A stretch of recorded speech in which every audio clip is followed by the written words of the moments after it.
오늘은 49쪽에 나와 있는 이제 2과목 넘어갑니다. 2과목은 좀 빨리 끝날 거예요. 1과목은 이제 처음 하시는 거라서 좀 설명을 했고, 2과목은 우리가 그동안 배웠던 엑셀을 기반으로 해서 하는 내용이고요. 실기시험에 없는 내용도 필기시험에 나옵니다. 실기시험에 나오는 거는 틀이 정해져 있어요. 근데 거기 없는 것들이 굉장히 많거든요. 예. 근데 필기시험에 다 나오기 때문에, 그리고 이론적으로 나오기 때문에 개념을 꼭 잡아주시기 바랍니다. 첫 번째, 우리 책에 나와 있는 거랑 핵심 넘버가 좀 약간 다를 겁니다. 이 데이터는, 제가 보여드린 이 데이터는 공개적으로 하면 안 돼요. 그런데 우리가 동일한 책을 사용을 하고 있지 않습니까? 우리 책으로. 그래서 여러분들이 신화공이라고 하는 사이트가 있습니다. 시험에 나오는 것만 공부한다는 신화공이죠. 그러니까 우리 이 출판사 홈페이지에 연결되어 있는 겁니다. 여러분이 여기 회원 가입을 하시고 이 교재를 등록하시면 여기 지금 보고 계시는 제 자료를 그대로 다 다운로드가 무료로 다운로드 가능합니다. 그래서 제가 이거로 설명을 드리는 거예요. 만약에 여러분이 이 책이 없으시다면 제가 이거로 설명을 드릴 수가 없어서 없는 문제고요. 지금은 동일한 교재가 있기 때문에 제가 이거로 설명을 드립니다.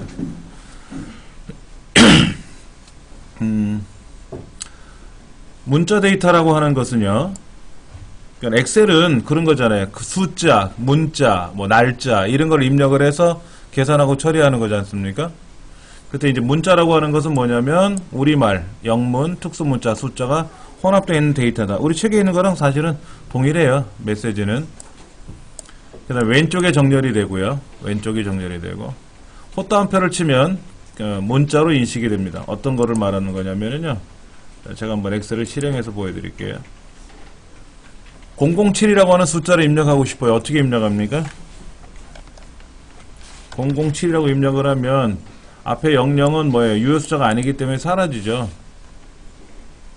그럼 이거를 셀 서식에 들어가서 우리가 어떻게 합니까?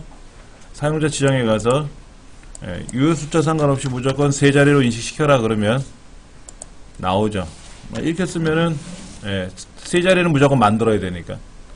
그런데 헛다운 펼치고 007이라고 쓰면은 글자로 인식을 해요. 숫자가.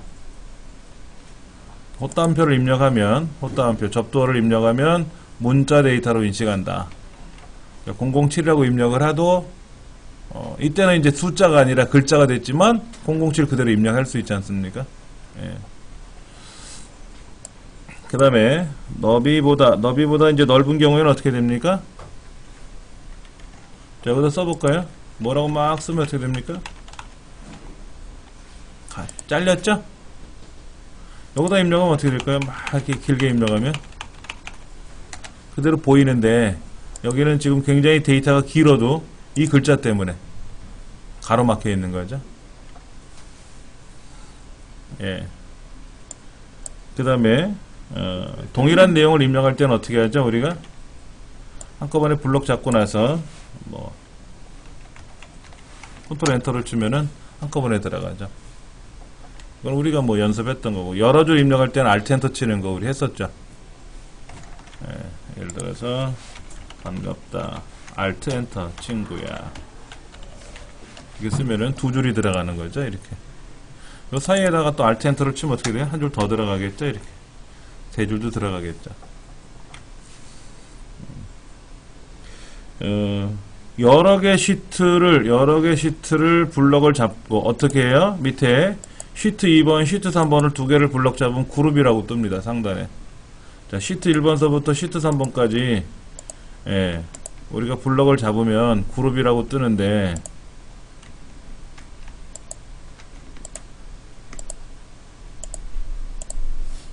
그룹이라고 떴잖아요. 그럼 여기다가 예를 들어서 제가 안녕 친구야 라고 쓰면, 그리고 여기는 반갑다 라고 쓰고 한꺼번에 집어넣으면 어떻게 될까요? 시트 3번에 좀 집어넣었는데 시트 2번에도 그대로 들어가 있고 시트 1번에도 그대로 들어가 있죠. 시트 2번에도 들어가 있고 시트 3번에도 들어갔고 시트 1번에도 들어가 있다는 거죠. 동일한 내용이. 시트를 블럭을 잡아서 그룹이라고 형성시켜 놓고 데이터를 입력하면 어떻게 된다? 시트 2번에도 시트 3번에도 그대로 시트 2번, 시트 3번, 시트 1번 그대로 다 동일한 데이터가 들어간다라는 거. 그 내용이 우리 나와 있는 겁니다.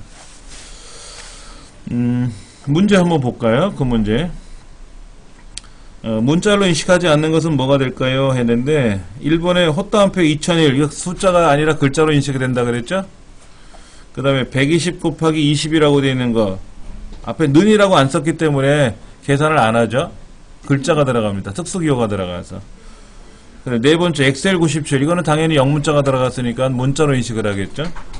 세 번째 2.54 2 플러스 04라는 건 뭐냐면요 2.54 곱하기 10의 4승이라는 뜻입니다. 2.54 곱하기 10의 4승이라는 지수 형태입니다.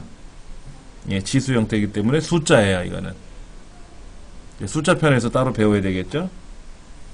문자 데이터 입력에 관한 설명으로 옳지 않은 것을 고르시오 했는데 숫자와 문자가 결합되면 뭐가 된다? 문자가 된다. 예, 오른쪽에 셀이 비어있는 경우 한 셀의 너비보다 긴 문자를 입력되면 다음 셀에 걸쳐서 표시가 된다. 맞죠? 근데 오른쪽에 데이터가 들어있으면 어떻게 됩니까? 현재 셀의 너비만큼만 보여주겠죠? 한 셀에 두 줄 이상의 문자를 입력할 때는 Alt 엔터 치는 거죠? Shift 엔터 치면 어떻게 됩니까? 여기서 Shift 엔터 치면 어떻게 돼요? 올라가죠? 엔터 치면 내려가고 탭키 누르면 옆으로 가고 Shift 탭을 누르면 반대로 가고 엔터 치면 내려가고 Shift 엔터 치면 올라가고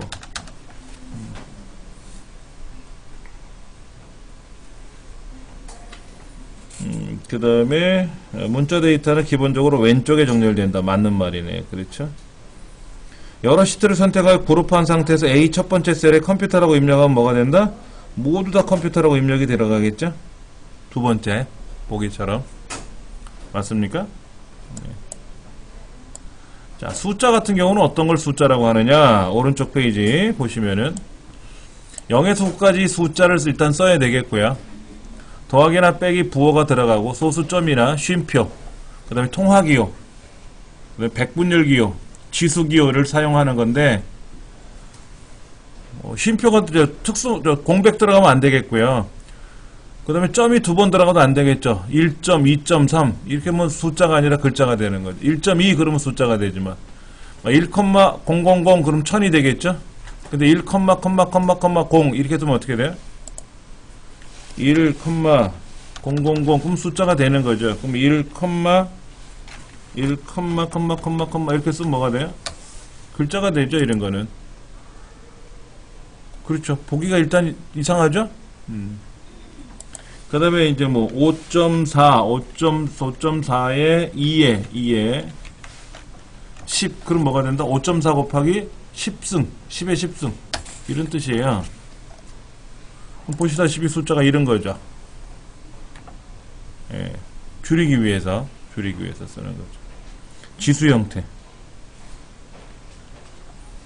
특수 문자나 공백에 들어가면 일단은 글자로 인식을 하고요. 큰 따옴표로 묶으면 어떻게 됩니까? 자, 여기다가 3이라고 썼어요. 오른쪽으로 갔네요. 그렇죠? 숫자네요. 이렇게 쓰면 뭐가 되죠? 글자죠. 그러면 는 이거랑 더하면 뭐가 될까요? 안 되죠? 안 됩니다. 이건 글자잖아요. 그렇죠? 근데 이렇게 치면 뭐가 돼요? 이렇게 치면 이거는 뭐가 되죠?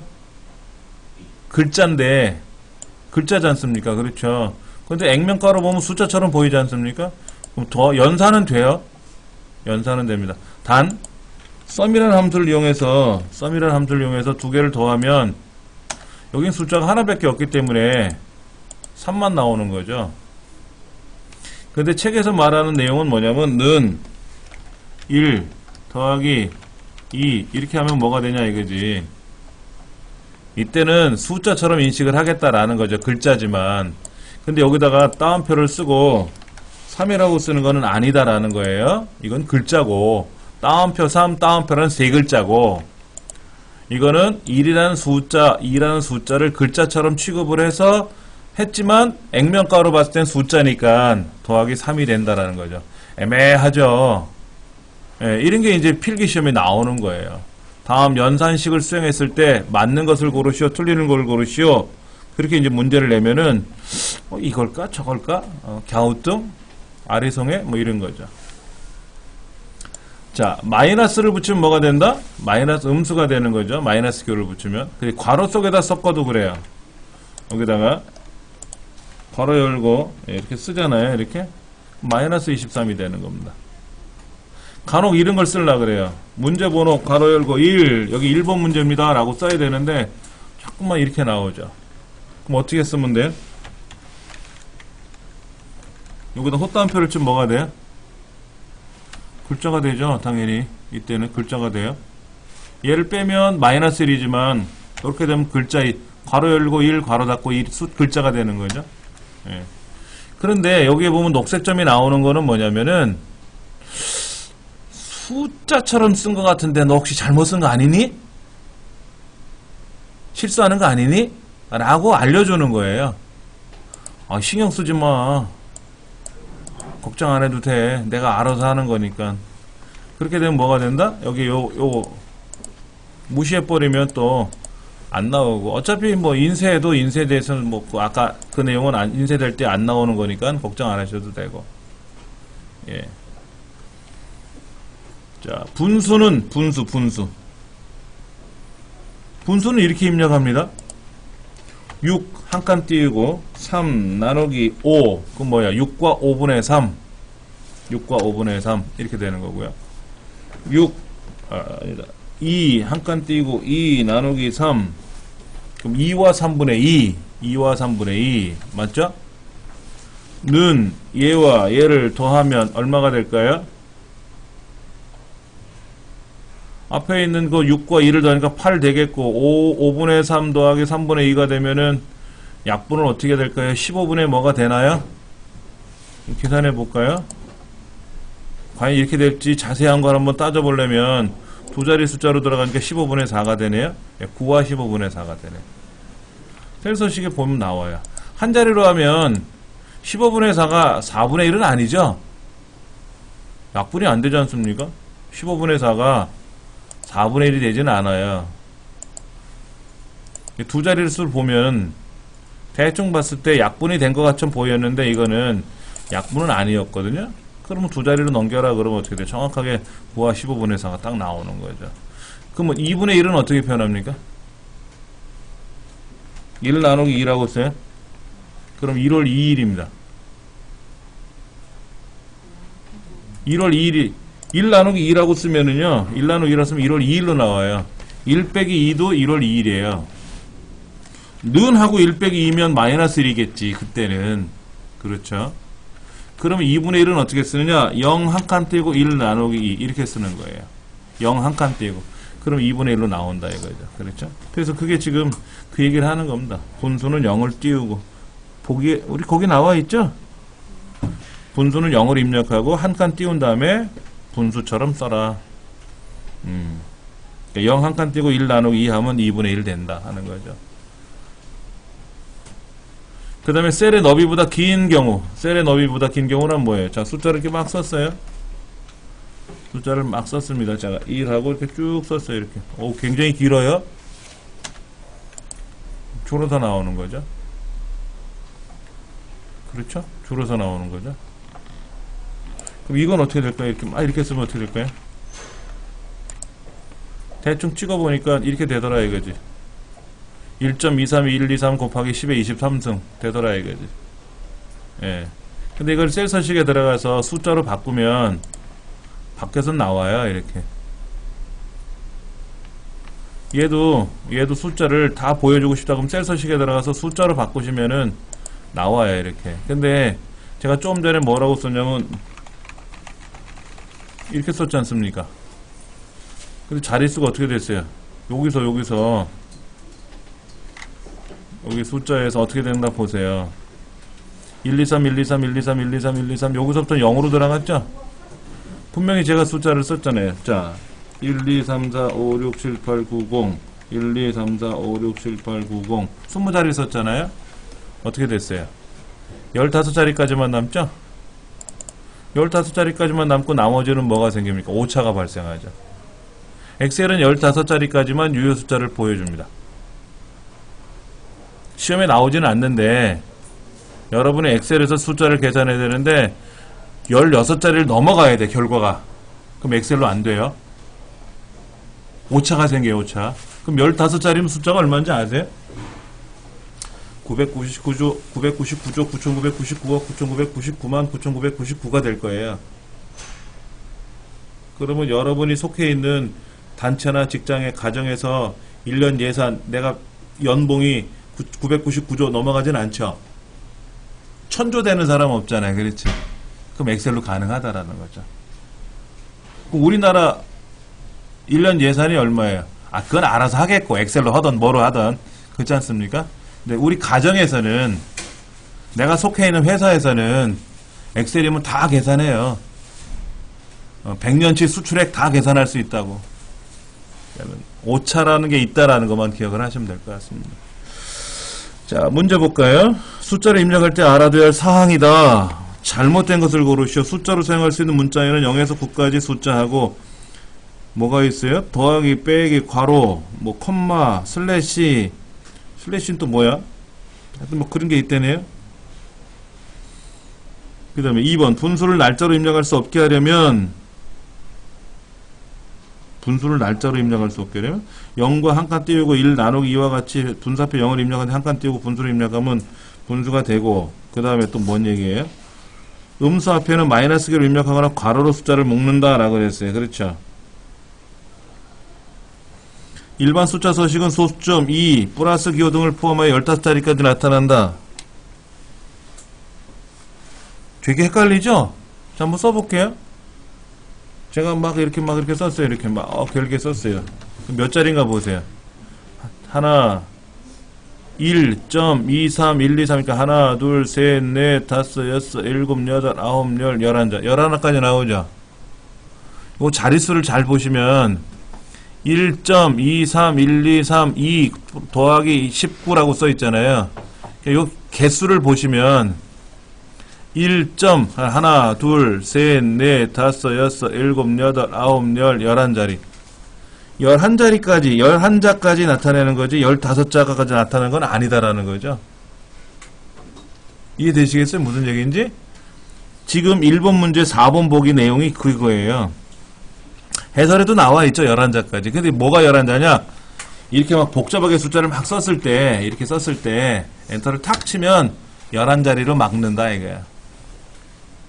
근데 이거를 더 길게 보고 싶은 사람은 어떻게 해라? 셀 서식에 들어가서 숫자로 바꿔라 이거야. 숫자로 바꿔라. 그럼 쫙 보인다 이거지. 그럼 100자리 입력하던 숫자 뭐 입력 나오겠죠. 그렇죠. 그런데 유효 숫자는 15자리까지만 나온다. 뒤에는 오차가 발생했다. 그러니까 천문학적인 걸 계산할 때는 엑셀로 계산하는 게 아니죠. 돈 계산할 때 쓰는 거지. 수학적인 거 계산할 때 뭐 10경, 100경 이런 거는 숫자로 계산할 수 없다라는 거죠. 엑셀에서는. 결론적으로 말씀드리면. 2번 워크시트 데이터 입력에 관한 설명이다. 옳지 않은 것을 고르시오. 숫자는 오른쪽, 글자, 문자의 열은 왼쪽. 문자는 뭐고 문자 열은 뭡니까? 문자는 뭐고 문자 열은 뭐예요? 좀 애매한 표현이죠. 그렇죠? 우리가 캐릭터, 낱글자, 낱글자를 문자라고 하고요. 여러 글자. 이거를 문자 열이라 그래요. 스트링이라고 합니다. 스트링. 캐릭터 그럼 낱글자. 스트링 그러면 뭐? 말 되지 왜 안 돼 또? 문자 열은 여러 글자를 문자 열. A, B, C, D 이런 거. A 이런 거는 이제 낱글자죠. 낱글자. 문자라고 부릅니다. 하여튼 문자들은 왼쪽에 나타나고 숫자는 오른쪽에 들어가고, 예, 공백을 포함할 수 있다 없다? 공백은 사용할 수 없는 거죠. 그렇죠? 예. 앰퍼샌드가 들어가면 무조건 글자가 돼요. 앰퍼샌드가 들어가면 무조건 글자가 됩니다. 특수문자잖아요. 두 번째가 틀렸네. 그 다음에 특수문자는 어떻게 합니까? 기억, 니은, 자음키를 눌렀다 띄고 한자키 누르는 거죠. 예. 아, 여기 있어요. 본래는 삽입에 가면 기호가 있어요. 기호가 있습니다. 엑셀에도 다 있어요. 근데 과거에는요, 엑셀에서 기호를 어떻게 입력했냐면요, 이 기호라는 메뉴가 없었어요. 언제? 아주 옛날에. 엑셀 뭐 97 뭐 이런 거 있잖아요. 엑셀 2000. 이때는 요 기호라는 단추가 없으니까는 내가 여기다 전화기 모양 하나 입력하고 싶어. 그럼 어떻게 하냐면 보조 프로그램 가서 어디 갔어? 보조 프로그램 가서 여기에 시스템 도구에 가면 문자표라고 있어요. 이 문자표를 불러가지고 여기에서 무슨 뭐 이런 모양 있잖아요. 이런 전화기 모양. 얘를 선택을 하고 복사를 해요. 그리고 여기 와서 붙여넣기를 합니다. 근데 이상한 게 나왔죠? 전 전화기를 선택해서 복사했는데 괄호가 열렸지 않습니까? 얘는 윙딩스라는 글꼴을 썼어요. 윙딩스. 그럼 얘도 글꼴을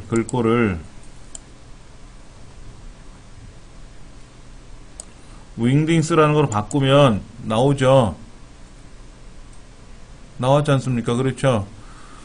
그럼 여기다가 예를 들어서 홍길동이라고 쓰고 싶어. 홍길동. 되잖아요. 이렇게 썼었어요. 그러니까 문자표 불러서 쓰고 복사해서 붙이고 되게 불편한 거라 자기네들이 만든 윈도우하고 연동을 시키려니까. 그러니까 소비자들이 어떻게 했어요? 불편하다고 생각하겠죠. 그러니까 뭐라고 했느냐? 에이 모르겠다. 기억 눌렀다 띄고 한자키 누르고 이렇게 하자 이거야. 미음자 눌렀다 띄고 한자키 누르면 특수기호 나오니까 불러 쓰자 이거지. 이렇게 이 우리말 윈도우에는 있었으니까. 그래서 이것이 아예 엑셀이나 파워포인트는 생활화가 돼버린 거예요. 그런데 엑셀 2003인가 버전서부터는 여기 삽입에 가시면 기호가 들어가 있습니다. 이거로 쓰시면 되는 거예요. 그럼 여기 있는 거를 쓰게 되면은 여기 있는 걸 쓰시면 전혀 걱정 없어요. 글꼴 같은 거 안 바꿔도 됩니다. 여러 가지 이런 기호들 있잖아요. 이거 입력을 하면 그냥 바로 들어가요. 글꼴하고 상관없이. 예. 얼마나 좋습니까? 일반 글꼴이잖아요, 지금요. 일반 글꼴에도 그대로 들어간다, 이거죠. 예, 그 얘기를 하는 겁니다. 예, 이게 그 슬픈 역사예요. 엑셀의 슬픈 역사. 다음 페이지 보시면은요.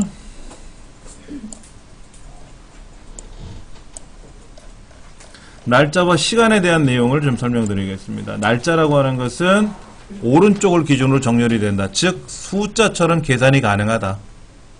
시간도 마찬가지다 하는 거죠. 날짜와 시간을 같이 입력할 때는 어떻게 한다?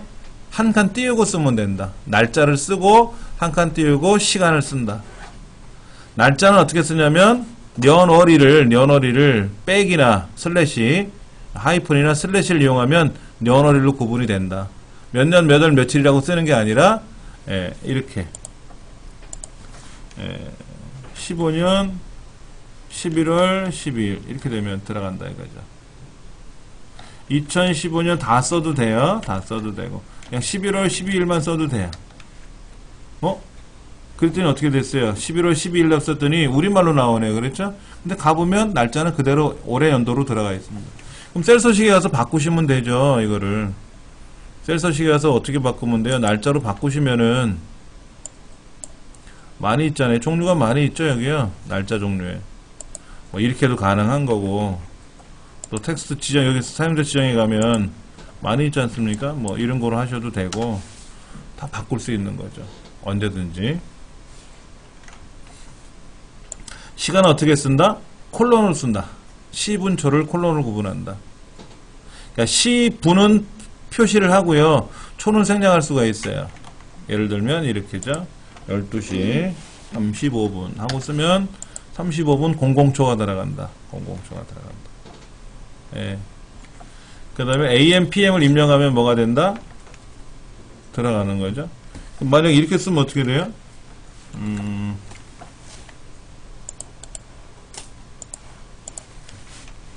여기다가 21시, 21시, 15분 이렇게 쓰면 뭐가 되죠? 24시각제가 된 거죠. 그렇죠.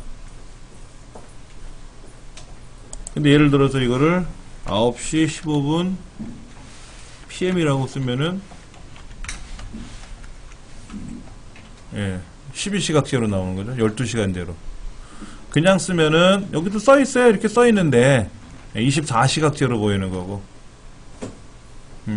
우리나라 공문서는 24시각제로 표기합니다. 일반적으로. 오전, 오후라고 표현을 안 해요. 근데 PM, AM이 보기 싫으면요, 여기도 가면, 오전, 오후 바꾸는 게 어디 있을 텐데요. 없나? 시간에 가면은, 오전, 오후라고 있네요. 그렇죠? 여기 오전, 오후 이렇게도 나오죠. 이건 우리나라에 이제 맞춰서 편리하게 쓰는 건데, 공문서에서는 이렇게 안 써요. 무조건 이렇게 씁니다.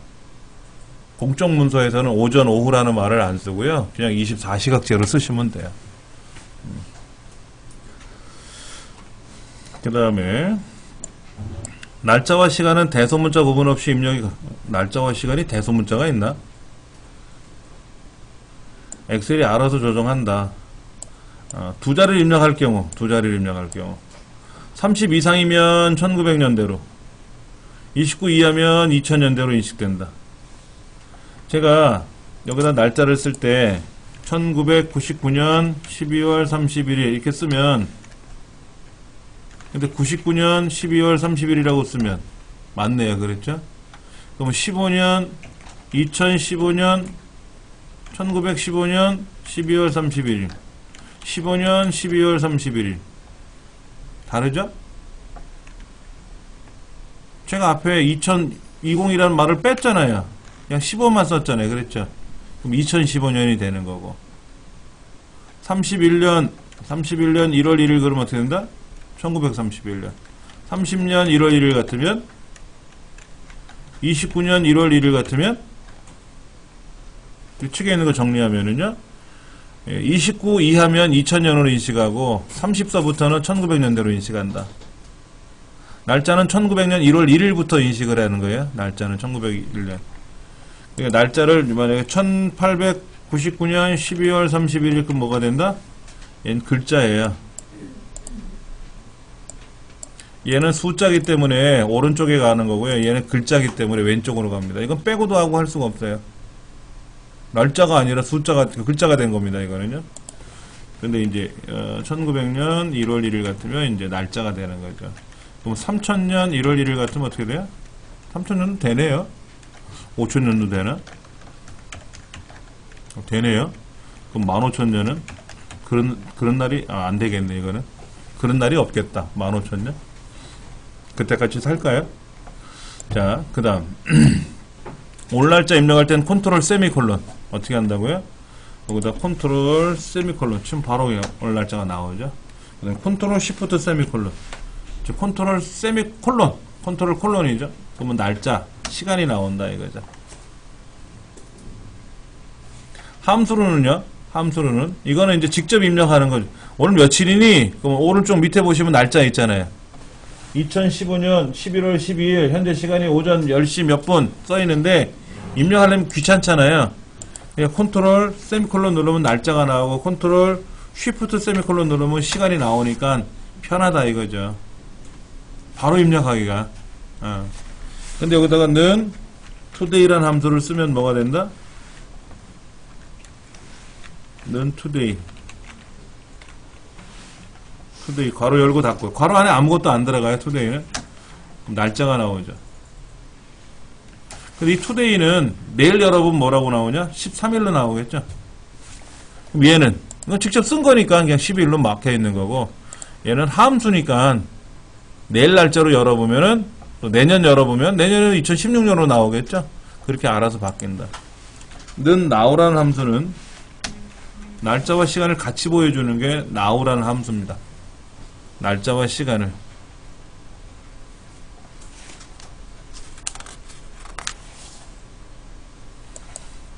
자, 날짜와 시간은 숫자로 인식하기 때문에 기본적으로 오른쪽으로 들어간다. 이해되시겠죠? 예. 자, 그 다음 문제 볼게요. 날짜, 시간 데이터를 입력하는 방법에 대한 설명에다 틀린 것을 고르시오 라고 했어요. 현재의 날짜를 입력하려면 컨트롤 세미콜론 누른다. 뭐 컨트롤 쉬프트 세미콜론 누른다. 슬래시나 하이픈을 이용해서 시간은 콜론이죠. 날짜가 슬래시나 하이픈이죠. 세 번째가 틀린 것 같네. AM, PM이 있으면 뭐다? 12시각제고 그런 말 없이 입력하면 24시간제로 입력한다 하는 거. 나머지도 기억을 하시면 좋겠고요. 메모는 뭐죠? 우리 메모 해봤었죠? 메모는 뭡니까? 여기서 중요한 날 같으면 오른쪽 눌러서 메모 삽입하지 않습니까? 그런데 우리 시험에는요, 마우스 오른쪽 버튼 눌러서 메모 삽입 이렇게 안 나옵니다. 시험에는요. 바로가기 명령을 잘 안 내요. 시험에는. 그럼 어떻게 하느냐? 저 상단에 메뉴 있지 않습니까? 여기에서 시험을 내요. 우리가 실기 시험을 할 때는 컨트롤 1번 누르세요. 뭐 오른쪽 버튼 눌러서 뭐 하세요. 이렇게 말씀을 드렸는데 필기 시험에서는 저 위에 있는 어느 메뉴에 가서 즉 검토라는 메뉴로 가시면 거기에 메모 삽입하는 게 있거든요. 이렇게 시험을 낸다 이거지. 몇 번 보시면 아실 거예요. 그래서 새로운 메모를 삽입하겠다. 그래갖고 여기다가 어쩌고 저쩌고 쓰면 되겠죠. 근데 얘가 메모를 갖다 대면 나타나고 띄면 사라지지 않습니까? 이때 여기다 뭐 하면 돼요? 메모 표시 숨기기 누르면 항상 메모가 열려 있는 거죠. 그렇죠? 메모가 항상 열려 있더라 이거죠. 자, 그 다음에 뭐해라? 메모 모두 숨기기 다시 누르면 사라지고 누르면 나타나고 이런 거죠. 뭐. 예, 또 메모가 또 여러 개가 있으면 예, 여기에서 이전, 다음 알아서 왔다리 갔다리 하죠. 예, 얘를 숨겨 놓으면 어떻게 돼요? 메모가 여기 하나 있고 여기 하나 있는데 이걸 다 보고 싶을 때는 어떻게 한다? 다음 메뉴 봐라, 다음 메모 봐라, 또 다음 메모 봐라 하고 다음 누르면 그 다음 메모로 가요. 근데 오른쪽 버튼 눌러서 가는 거는 없지 않습니까? 이렇게는. 그러니까 원 메뉴가 어디 있는지를 꼭 보시면 좋을 것 같아요. 그것이 새로운 메모를 클릭해서 내용을 입력하고 빨간색 삼각형 점이 생기고 데이터를 지우면 메모는 삭제되지 않습니다. 다시 보여드릴게요. 여기 있는 글자를 삭제해도 메모는 살아있습니다. 예. 바로가기 키는 뭐다? Shift F2번이다. Shift하고 F2번을 누르면 뭐가 된다? 예, 바로 메모로 가는 거죠. 예, 이렇게 메모가 바로 생기는 거예요. Shift F2번 누르면 바로 메모가 입력 들어가는 겁니다. 그리고 이제 다음 거 보든지 이전 걸 보든지 하겠죠. 이렇게. 예. 메모 삭제하는 거. 메모 삭제하는 거야 뭐. 전체를 선택해서 메모 삭제하면 어떻게 돼요? 메모만 싹 사라지는 거죠. 메모만 사라져. 그건 가능하더라 하는 거죠. 윗줄. 윗줄은 주석이에요. 주석.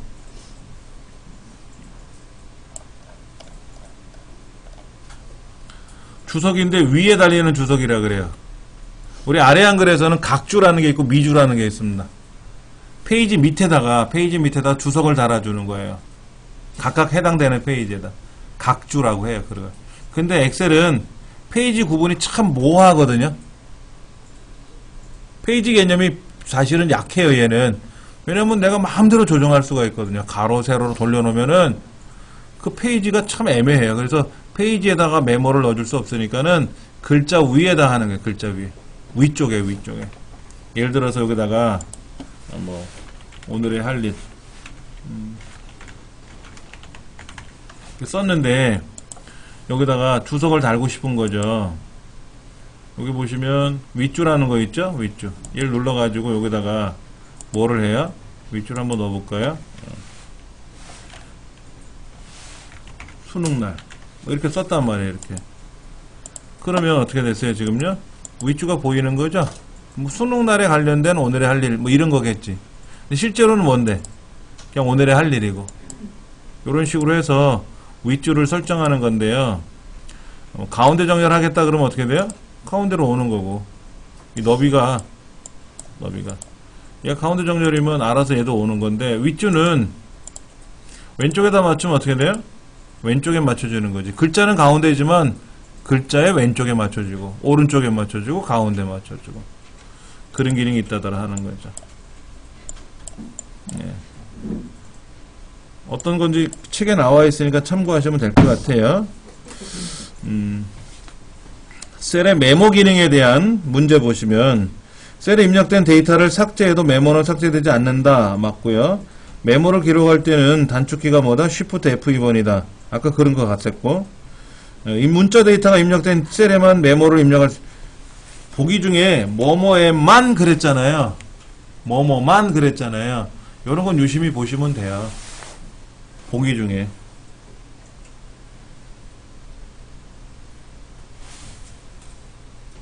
맞습니까? 문자에만 들어갑니까? 제가 아까 문자에만 넣었어요? 자, 여기다 1이라고 쓰고, 여기는 뭐, 메모가 안 들어갑니까? 메모 다 들어가잖아요. 숫자에도 들어가잖아요. 예. 그러니까는 세 번째가 틀린 말이다. 오른쪽 2번 문제. 메모와 윗줄 삽입에 관한 설명이다. 메모를 화면에 항상 표시되도록 설정할 수 있다. 메모를 이용하여 셀에 대한 추가 설명을 할 수 있다. 그래서 메모를 쓰는 거죠. 모든 데이터 셀에 대해 메모나 윗줄을 삽입할 수 있다. 윗줄을 입력하려면 리본 메뉴 홈 글꼴 윗줄 필드 표시 숨기기에 윗줄 편집을 선택한다. 윗줄은 뭐예요? 윗줄. 문자 데이터가 입력된 셀에만 삽입할 수 있어요. 그게 좀 특이한 거죠. 자, 한번 보면은요. 여기다가는 윗줄을 얘를 설정할 수 있냐 보세요.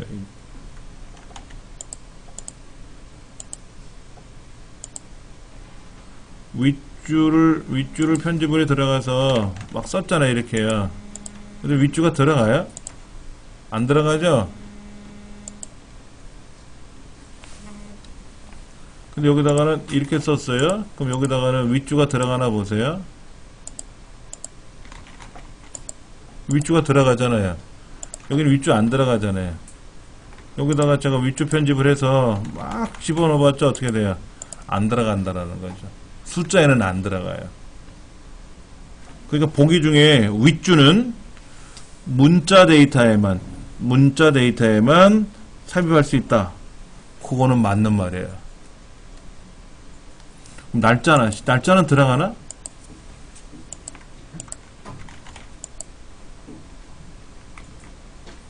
날짜는 여기에는 들어갈 수 있나?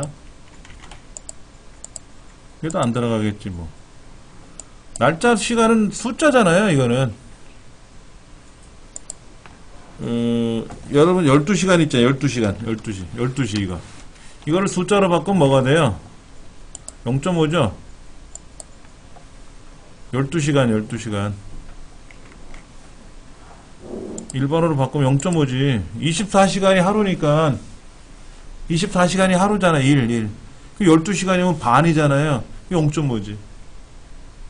맞죠? 그러면 0.25 같으면 몇 시예요?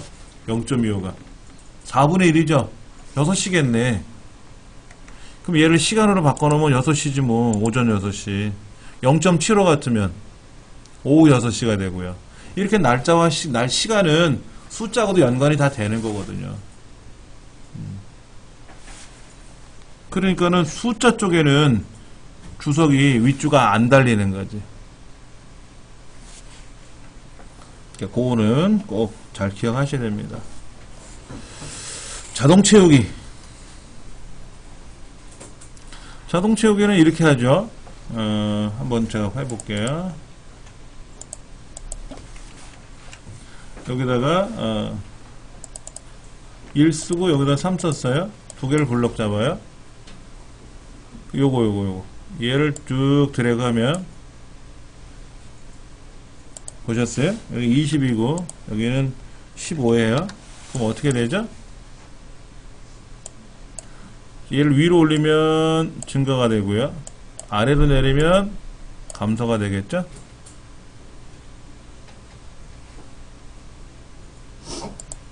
숫자 두 개를 주고 두 개 차이를 계산하시면 돼요. 차이를 계산하면.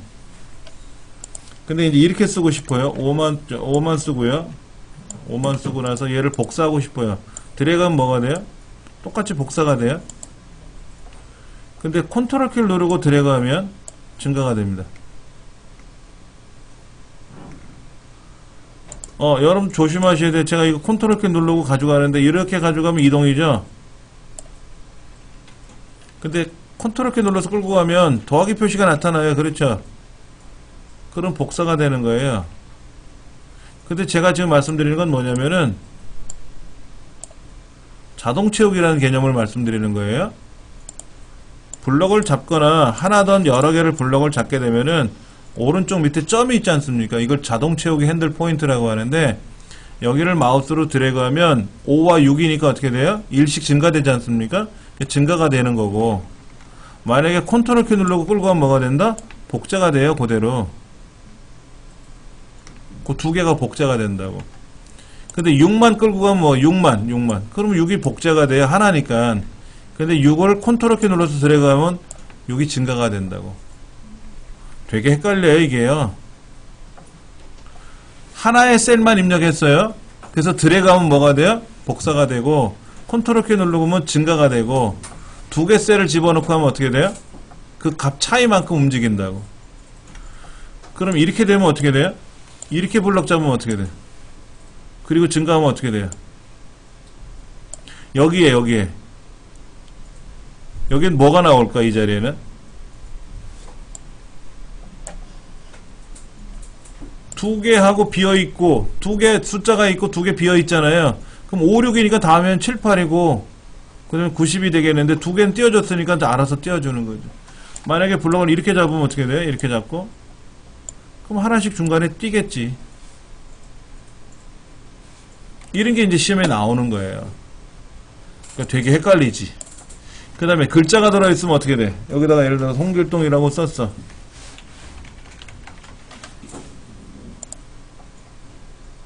글자가 왜 그렇게 들어가 있을까? 다시 홍길동이라고 들어있고, 얘를 드래그하면 글자에 뭐 방법이 없죠. 컨트롤 키 눌러서 끌고 가나 뭐 기장 끌고 가나 어차피 동일한 거겠죠. 근데 홍길동 3이라고 써있어요. 홍길동 3. 자, 이 홍길동 3을 위로 올리면 뭐가 된다? 아래로 내려가지고 어떻게 된다? 다시 볼게요. 얘를 위로 올리면 어떻게 된다? 마이너스가 없네요. 마이너스가 없어요. 그냥 0에서 끝나면 다시 증가됩니다. 내리면 증가가 되는 거고요. 옆으로 가도 증가고, 오른쪽으로 하면 증가고, 왼쪽으로 하면 뭐가 된다? 감소가 되고. 오른쪽으로 가거나 내려가면 증가가 되고, 위나 왼쪽으로 가면 감소가 되고. 예. 그런 게 있다더라 하는 거죠. 그래서 또 뭐가 있나요? 숫자에 차이만큼 증가, 감소하고, 문자는 그대로 입력돼. 이게 뭡니까? 여기 홍길동 3이 있고, 여기는 홍길동 9가 있으면, 두 개를 블럭 잡아서 움직이면 뭐가 된다고요? 이렇게 되면 복사가 되는 거고, 내려가면 뭐가 돼요? 내려가면 3, 9니까 6 차이 나잖아요. 6. 그러니까 15, 21, 그 6씩 차이 나는 거지. 숫자는. 그럼 이건 어떻게 돼? 1쯤에 5하고 홍길동 8하고 어떻게 돼요?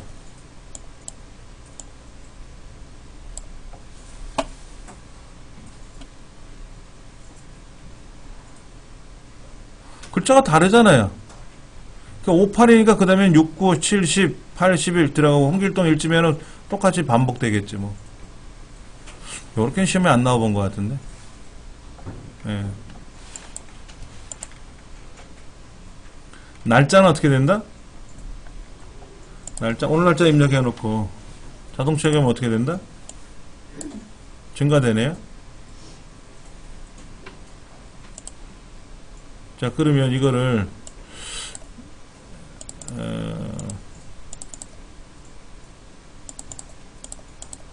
마우스 오른쪽 버튼 누르고 드래그하면 어떻게 될까? 마우스 오른쪽 버튼 메뉴가 뜨죠?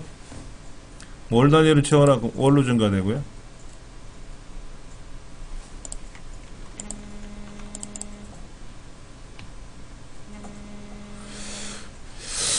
이어서 보겠습니다. 자, 날짜는 컨트롤 키 누르면 어떻게 된다? 예, 복사가 되는 거죠. 일반적으로 컨트롤 키 누르고 들어가면 복사가 돼요.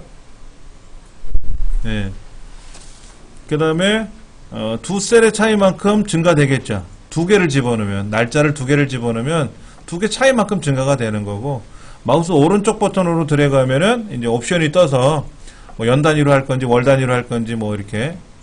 다시 볼까요? 이렇게 오른쪽 버튼으로 들어가면 있잖아요. 그랬죠. 일 단위, 평일 단위, 월 단위, 연 단위. 평일 단위도 있어요. 평일 단위. 오늘이 목요일이죠? 내일 금요일이죠? 그러니까 토요일, 일요일은 빠졌잖아요. 주 5일째니까. 국제적으로. 뭐 그런 식으로 나온다 이거죠. 이런 기능도 있고. 그 다음에 시간은 1시간 단위만큼만 증가돼요. 두 개를 집어넣으면은 10분초 단위로 증가는 하겠죠. 날짜, 시간을 두 개를 넣었어. 예를 들어서, 오늘 시간, 이 시간하고 10시, 10시가 아니라 11시 07분 이렇게 될 수도 있지 않습니까? 그럼 이 두 개를 넣고 하면 어떻게 돼요? 몇 분 차이가 나나? 하여튼 차이가 많이 나겠죠. 그랬죠? 차이가 나는 것만큼 증가가 되겠지. 그런데 이 날짜를 그냥 들어가면 뭐가 된다? 시간이 증가된다.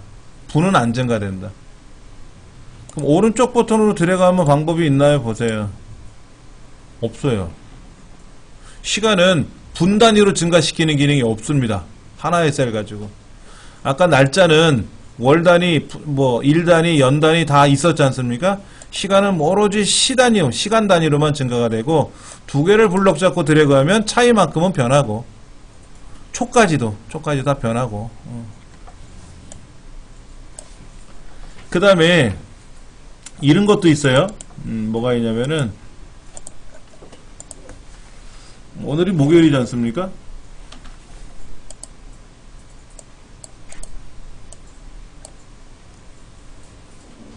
변해요? 목요일이라고 써도 상관없습니다. 목요일이라고 써도 돼요. 제가 좋아하는 게 날짜가 이 날짜인데,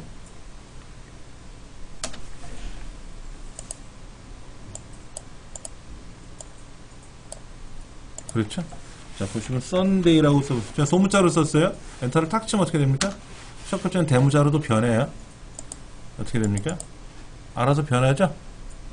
이런 게 뭐냐면은 한번 같이 해보세요. 오피스 단추,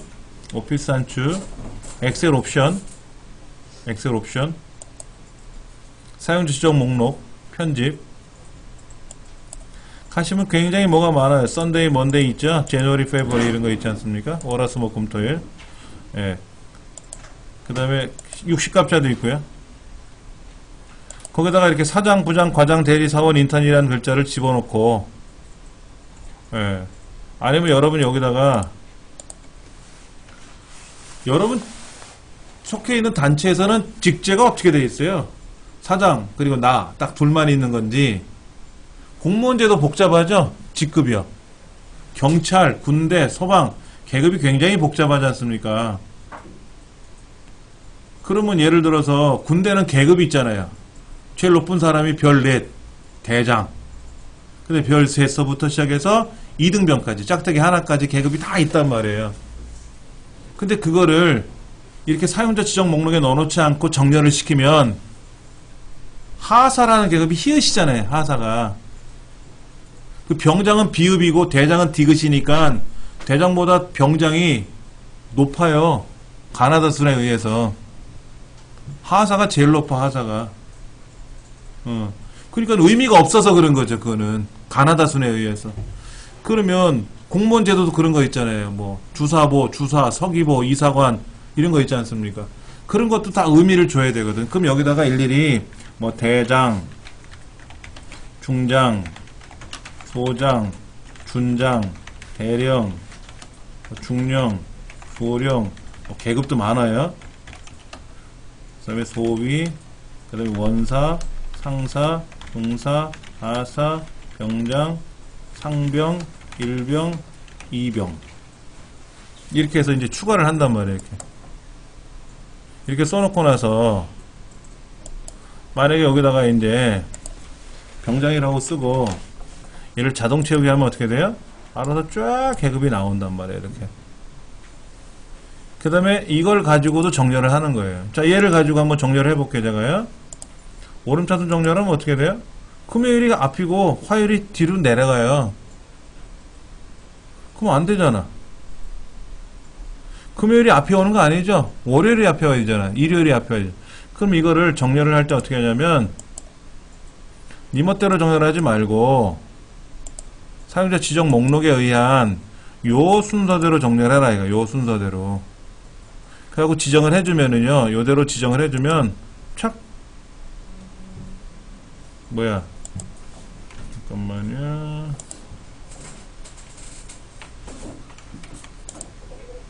요일이고 요일 1 해놓고 이렇게 블록 잡을게요. 얘는 빼고 그러면 이제 여기다가 정렬을 누르면은 네, 이렇게 들어가겠죠. 그래서 일, 월, 화, 수, 목으로 해라 이거죠. 네, 그러면은 컴퓨터가 왜 그래?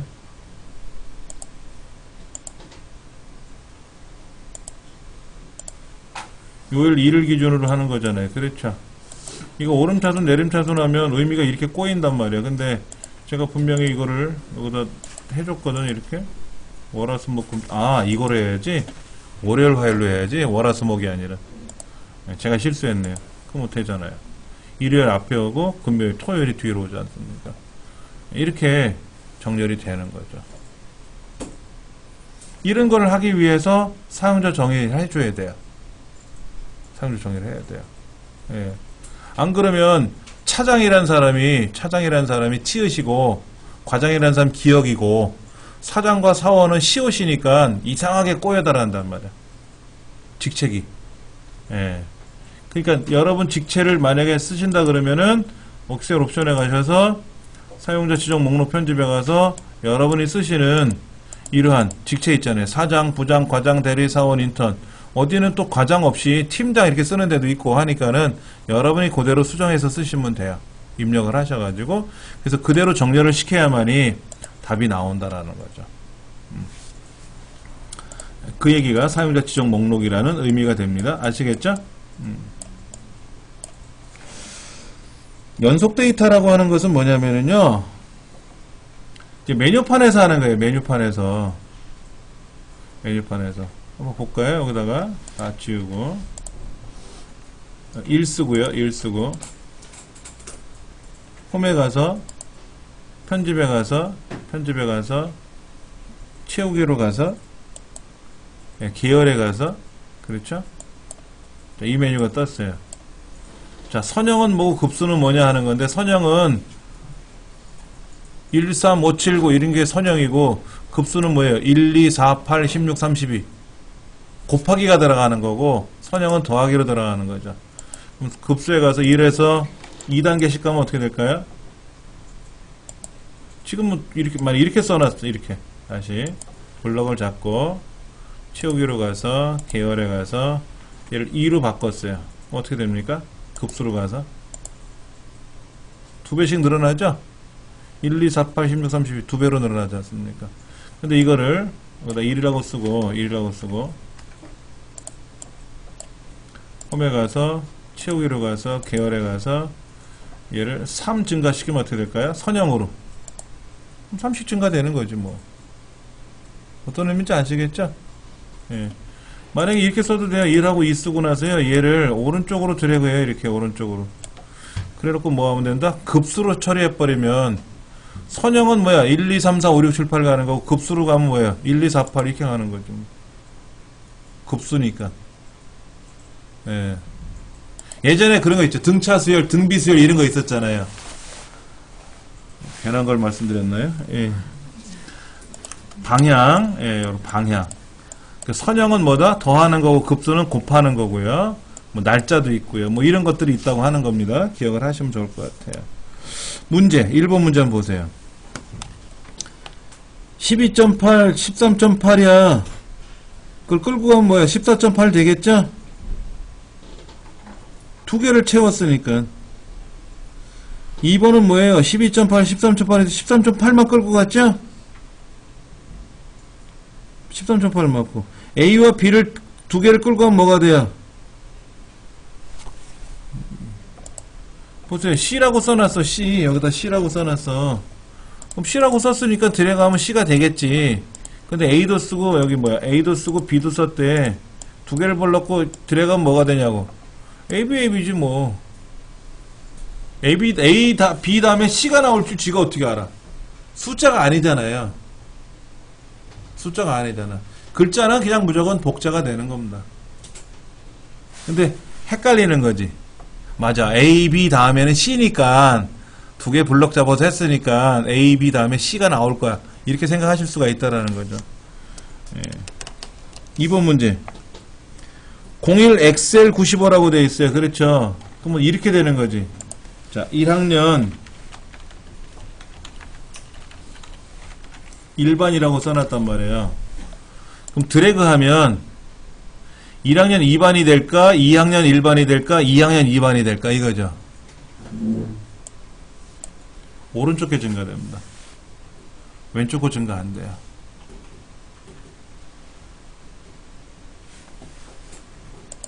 맞죠? 자, 증가시키면 어떻게 된다고요? 오른쪽 게 증가된다고. 그 여기서 엑셀 01에 엑셀 95라고 했으니까 밑으로 내리면 어떻게 돼? 엑셀 01에 96, 01에 엑셀 97, 01에 엑셀 98 이렇게 들어가겠죠?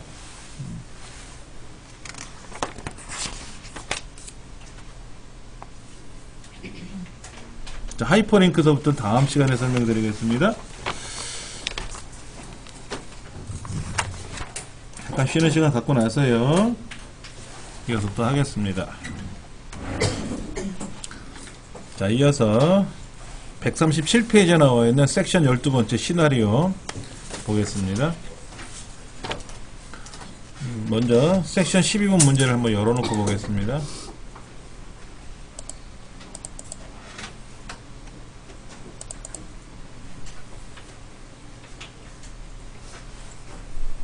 이제 시나리오가 나왔네요. 그렇죠?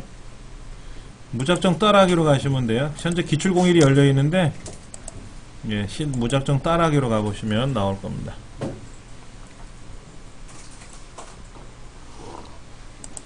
결론부터 보여드리면은요, 이렇게 하겠다라는 겁니다. 지금 A와 B라고 하는 물품에 대해서 A와 B라는 물품에 대해서 반품 수량을 각각 현재 19개, 31개인데 10개씩 증가가 되거나 감소가 됐을 때, 즉 반품 수량이 감소가 되면 수익률이 증가될 거 아닙니까? 그리고 반품 수량이 늘어나면 수익률이 감소될 거 아닙니까? 그래서 현재 값은 이거고요. 시나리오 두 개를 만들었어요. 수익률의 증가와 수익률의 감소라는 두 가지 경우를 시나리오를 꾸며본 거예요. 그럼 값이 변동이 돼야 되겠죠? 값이 변동이 되면은 현재 값에 비해서 얼마나 움직이느냐 하는 거죠. 이걸 표로 보여주는 거예요. 이렇게 일목요연하게. 이거를 시나리오 분석이라 그래요. 필기시험엔 뭐라고 나오냐면은 현재 시나리오가 몇 개가 있습니까? 물어요. 그러면 하나, 둘, 세 개 이렇게 생각할 수가 있는데 이거는 현재 거고 요것만 시나리오다라는 거죠. 그렇죠? 이렇게 이제 만들 줄 알아야 되겠죠. 그렇죠? 만드는 거 한번 해볼게요. 137페이지에 나와 있는 대로 한번 보면은요, 시나리오 1번과 시나리오 2번과 이렇게 하래요. 그 다음에 변경셀의 이름이라고 나와 있어요. 변경셀의 이름이라고 돼 있고, 결과셀의 이름이라고 나와 있고, 그런데 시나리오 1번과 2번을 먼저 하시고 나서 변경셀의 이름을 수정하셔도 돼요.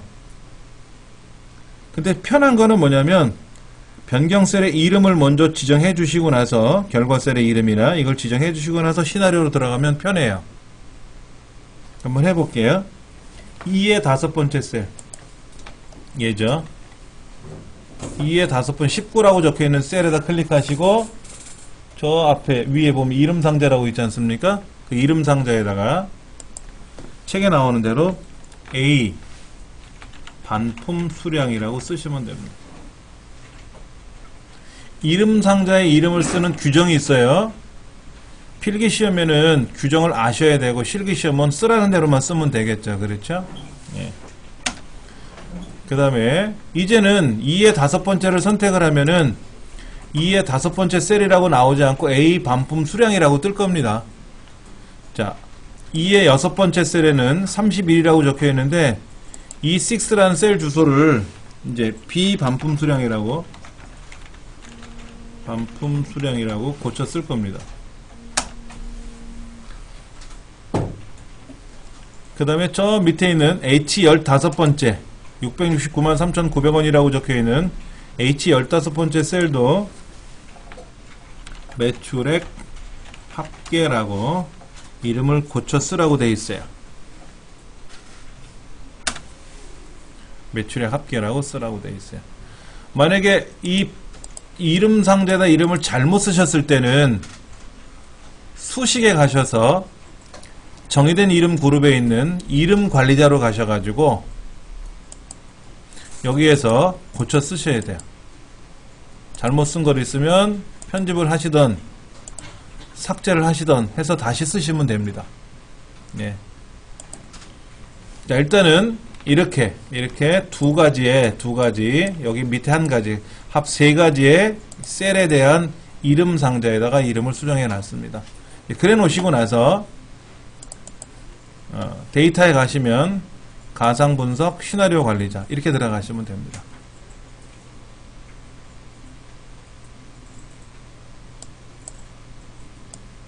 그럼 보시다시피 시나리오가 아무것도 없을 거예요. 이제 추가해야 되겠죠. 첫 번째 시나리오 이름은 수익률의 증가라고 되어 있습니다. 수익률의 증가라고 되어 있어요. 시나리오 이름은 책에서 쓰라는 대로만 쓰시면 되겠죠. 변경되는 셀은 당연히 뭐죠? 2의 5번째, 6번째 두 개입니다. 변경 셀의 이름이라고 되어 있는 것이 A 반품 수량, B 반품 수량이라고 적혀 있는 2의 5번째와 이 6번째가 변경이 되는 가정하에 하는 거죠. 그렇죠? 달러가 들어가 있는데 달러가 들어가든 안 들어가든 상관없습니다. 자, 그리고 확인 누르시고 그럼 이제 19가 아니라 뭐로 바뀌어야 된다? 9 31이 아니라 뭐로? 21로 바뀌어야 되겠죠. 문제지에 보면 10개를 감소시켜라 라고 되어 있어요. 그러니까 19와 31이라고 되어 있는 숫자를 9와 21로 고쳐야 되고요. 이때 확인 누르셔도 되고 추가 누르셔도 됩니다. 추가 누르면 다시 나와요. 예. 여기는 이제 수익률의 감소라고 되어 있고요. 시나리오 이름을 하나 더 만드는 거예요. 변경되는 셀은 그대로 두시면 돼요. 예, 그리고 확인 누르시면 되고 이제는 19가 아니라 29고 여기는 41이 되겠죠. 확인 누르시면 됩니다.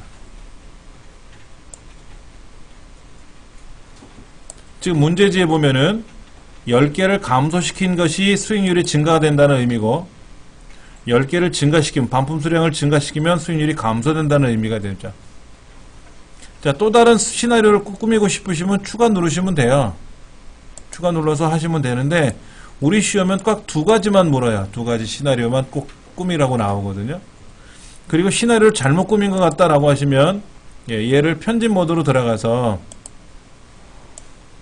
이 값을 다시 확인하시면 돼요. 9와 21로. 감소도 편집에 들어가셔서 값이 얼마나 증가되고 변화되고 확인하시면 됩니다. 자, 미처 내가 A 반품 수량, B 반품 수량 이름을 입력을 못했다라고 하면 이제 가상 분석 시나리오의 관리자에 들어가서 빠져나오셔갖고 여기다가 A 반품 수량 또는 B 반품 수량이라고 쓰시면 돼요. 쓰시고 여기도 쓰시고 이렇게 하시면 돼요.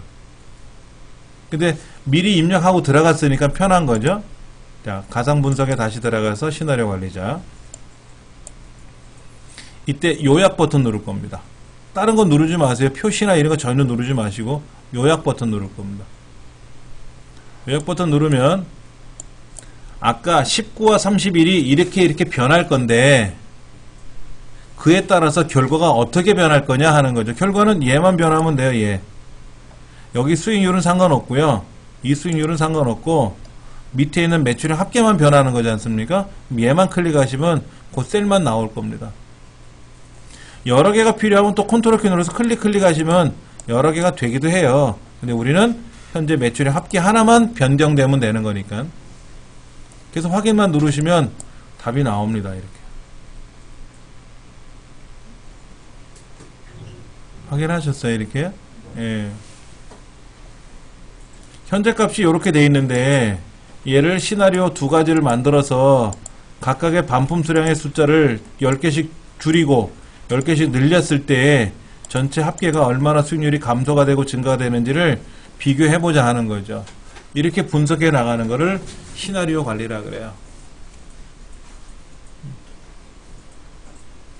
한번 더 해볼게요. 기출공일.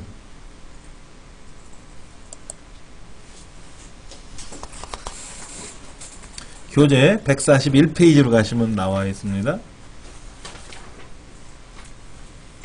책에는 뭐라고 써있냐면요. 이렇게 써있네요. C의 다섯 번째 셀 10.75%라고 적혀있는 이 자리에다가 이름 상자를 이율이라고 써요. 이율. 그 다음에 저 밑에 C의 일곱 번째 셀에는 이름 상자를 만기 금액이라고 쓰래요. 이름 상자에 이름을 등록하지 않으면은요, 여기에 A 반품 수량, B 반품 수량 대신에 아까 뭐라고 나오냐면은요, 여기죠, 여기. 2의 다섯 번째, 2의 여섯 번째잖아요. 여기에 2의 다섯 번째, 2의 여섯 번째, 이렇게 나와요, 이렇게. 그럼 이게 무슨 의미인지 모르지 않습니까? 2의 다섯 번째가 뭐야? 모르는데. 그래서 여기다가 이렇게 메시지가 나오게끔 이름 상자에다 등록을 하면 셀 주소 대신에 이름으로 나온다 이거지. 그래서 여기다가도 여기는 이율이라고 이름을 쓰고 만기 금액으로 바꾸는 거죠. 그래서 이율이 변경되면 만기 금액이 얼마로 변화되는지를 확인해 보자 하는 거죠. 두 가지 고치라고 되어 있죠? 이율과 만기 금액. 예, 이제 해놨으면 가상 분석에 들어가서 시나리오 관리자에 들어가시면 돼요. 시나리오가 당연히 없으니까 추가할 거고요. 첫 번째 이 시나리오 이름은 이율 10%라는 시나리오를 만들래요. 이율 10%. 그리고 변경되는 셀은 뭐냐면 C의 다섯 번째 셀이 되겠죠? C의 다섯 번째 셀. 그리고 확인을 누르면 현재 10.75가 얼마로 변한다고요? 10%로 설정한대요. 그러니까 10%니까 0.1이라고 쓰시면 돼요.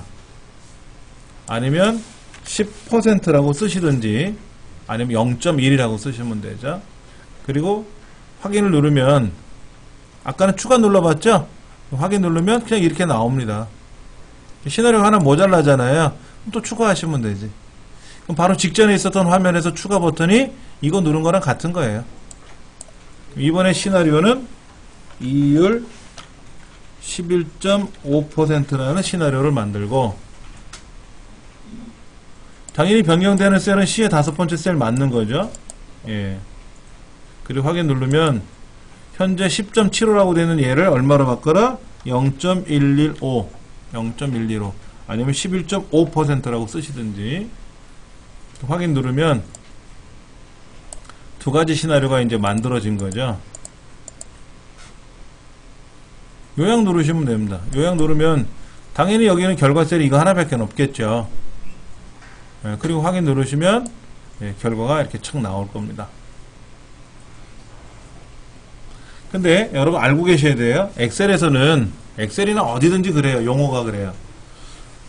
무작정 따라하기 시트에서 시나리오 관리자를 하나 해서 시나리오를 만들었지 않습니까? 그럼 새로 생성이 됐잖아요. 그 시나리오 기출01에서 하나 더 만들었으니까 시나리오 요약 2라고 생겨요. 원래 시험에는 한 번만 내죠, 시험을. 근데 지금은 3번 문제를 내보는 거니까 시나리오 요약 2, 시나리오 요약 3 하고 뜰 겁니다. 그거는. 왜냐면 시트 이름이 동일할 수는 없으니까. 그런데 무작정 따라하기에서 명령을 걸었더니 왼쪽에 생겼죠. 기출01에다 명령을 걸었더니 왼쪽에 생겼잖아요. 근데 우리 문제 한번 보세요. 141페이지 그 화살표, 지시사항 화살표 네 번째 거 보시면 얘는 바로 뒤에 위치시키라고 되어 있어요. 그럼 얘를 끌고 기출01과 기출02 사이에다가 끌고 가셔야 돼요. 워크시트를 삽입해라 그러면 앞에 생겨요. 우리가 여기다가 삽입을 누르면 어떻게 돼요? 여기다가 삽입을 누르면 어떻게 됩니까? 여기다 삽입을 누르면 뒤에 있는 게 밀려나가고 앞에 생기는 거거든요. 여기다 삽입을 누르게 되면 어떻게 된다? 밑에 있는 게 밀려나가고 내가 앞에 들어가는 거예요. 앞에. 그렇기 때문에 뭐를 하나 집어넣으면 내 앞에 생긴다는 거 꼭 기억을 하셔야 되고요. 그래서 시험 문제에 그대로 둬라. 앞에다 두는 건지 뒤에다 두는 건지 꼭 익히셔가지고 확인하셔가지고 답을 완성하셔야 됩니다. 그걸 안 하면 또 감점 당하니까. 자, 기출 02번 문제 한번 볼게요. 여기는 지금 두 가지 시나리오를 만들었어요. 1,500원짜리 요금인데 200원을 인하시켜서 1,300원으로 맞췄을 때 하고 1,700원으로 높였을 때 두 가지를 하는 건데 셀의 이름을 변경하는 사항은 없죠. 그렇죠. 그냥 그대로 가상분석의 시나리오 관리자로 가시면 되고요. 이때 변경되는 셀이 하나인지 두 개인지 그 셀을 선택하고 가시면 편해요.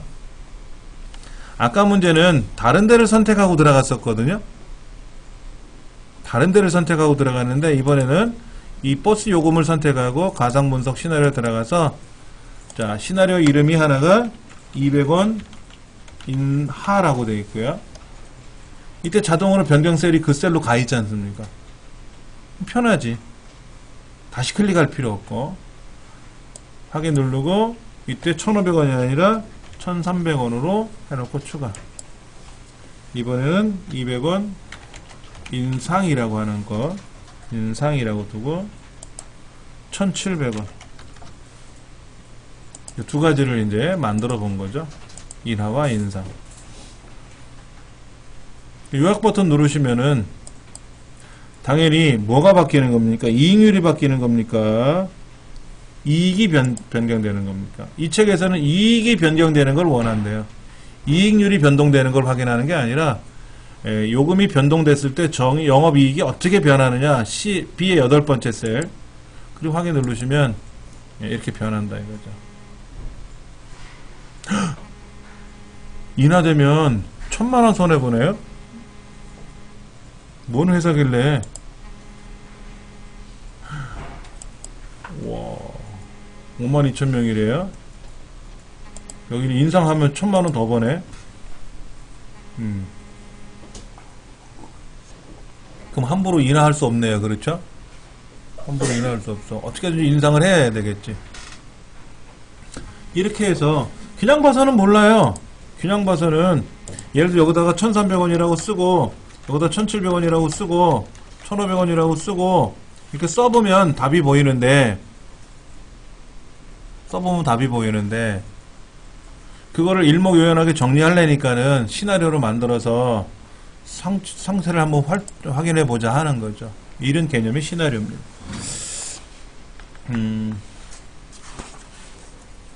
어렵지는 않아요.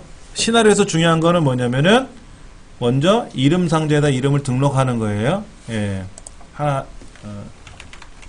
저 예전에 한번 말씀을 드렸을 텐데 이름 상자에다 이름을 등록하는 과정에 나와 있어요. 이름 정의하는 거죠. 이름 상자에 이름 정의하는 과정이 나오는데 우리 책에 설명이 나와 있나 모르겠는데 실기책이라 안 나와 있을 것 같아요. 첫 첫 글자는 문자로 시작한다. 단, 밑줄은 가능하다. 두 번째, 공백은 허용하지 않는다.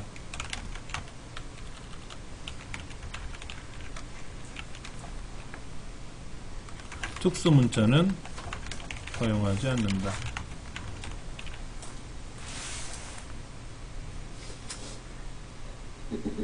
그러니까 밑줄은 사용할 수 있어요. 밑줄은 첫 글자로 써도 되고 중간에 와도 되고 끝에 와도 상관없습니다.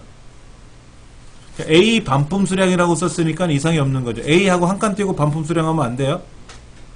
시나리오 이름은 띄어쓰기가 가능하지만 시나리오 이름은 띄어쓰기가 가능한 거예요. 근데 시나리오를 하기 전에 이름 상대에다 이름을 정의할 때는 A 반품 수량을 써야 되는데 A 한 칸 띄고 반품 수량하면 안 된다라는 거죠. 그리고 뭐 13 반품 수량 이렇게 써도 안 된다 이거죠. 숫자로 시작할 수는 없다. 특수문자 뭐 예를 들어서 A 반품 수량 별표 뭐 이런 건 안 된다 이거죠. 특수문자는 안 된다. 허용되는 특수문자가 있긴 있습니다. 그러나 일반적으로 특수문자는 쓰지 말자 하는 거죠. 그리고 우리가 그 아이디를 만들거나 어떤 글자를 쓸 때 대시라는 걸 쓰죠. 하이픈이요. 빼기 쓰는 것보다는 밑줄이 좋습니다. 언더스코어라고 읽어요. 언더스코어. 언더라인 아닙니다. 정식 명칭은 언더스코어라고 읽어요. 언더스코어. 예. 그래서 이 언더스코어를 이용하시면 좋아요. 그리고 우리가 이제 인터넷상에다 어떤 자료를 보내고 받을 때 가급적이면 빈칸을 쓰는 것보다는 빈칸 대신에 빈칸과 빈칸 사이에 빈칸 자리에다가 이 밑줄 언더스코어를 쓰면은 좋습니다. 웬만하면 컴퓨터가 알아서 뭐 요즘은 엔드라이브가 없어지고 엔크라우드로 바뀌었죠. 엔크라우드로 바뀌었는데 하여튼간에 그런 크라우드에 우리가 올릴 때도 빈칸이 있는 것보다는 빈칸이 없는 게 좋아요. 윈도우는 빈칸을 허용하지만 인터넷 서버는 윈도우를 사용하는 게 아니거든요. 그러다 보니까는 빈칸을 별로 안 좋아합니다. 꼭 그런 것도 좀 기억을 해주시면 좋을 것 같아요. 자, 그럼 다음 문제 한번 볼게요. 데이터 통합 우리 안 했었죠? 했었나요? 목표값 찾기는 했었죠? 예. 데이터 통합 한번 볼게요. 13번.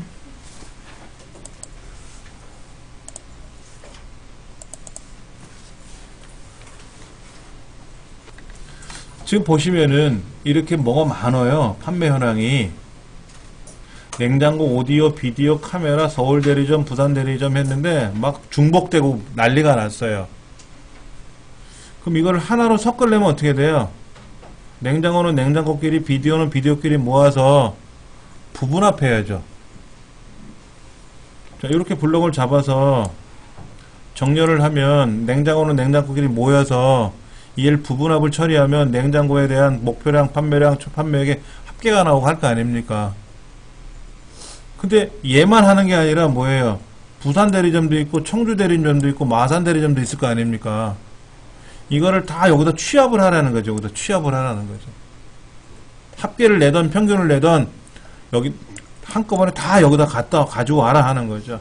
그럴 때는 먼저 블럭을 잡습니다. 여기다 블럭을 잡으시고, 자, 블럭을 잡으세요. 이렇게. 예. 화면이 잘 안 보여서 제가 색깔을 변했어요. 그 다음 데이터에 가서 통합. 이때 문제에서 합계를 계산하라고 하는 건지, 예, 여기는 합계가 맞네요. 그렇죠? 그럼 합계 말고 무슨 함수가 있나 한번 보세요. 슬쩍. 제일 만만한 게 합계, 개수, 평균, 최대값, 최소값 이런 거죠. 시험에 이렇게도 내요. 통합에 관련된 함수가 아닌 것을 고르시오. 뭐 이런 것도 나와요. 표준 편차, 분산, 최대값, 중간값 이런 거. 중간값은 없잖아요. 그랬죠. 시험에 그런 걸 내더라고. 필기 시험에는. 자, 합계라고 했으니까 합계라고 선택을 하시면 되고, 참조에다 클릭하셔가지고 서울 대리점 품목서부터 저 끝에까지 블럭 잡으시고 추가 부산 대리점도 대리점 판매 현황이라는 제목은 빼고 품목서부터 쭉 블럭 잡아서 추가. 그러면 서울 대리점과 부산 대리점이 참조 영역으로 추가가 됐지 않습니까? 그리고 첫 행과 왼쪽 열. 첫 행은 뭐냐면 여기 보시면 첫 행이 목표량, 판매량, 판매액을 가져오는 거죠.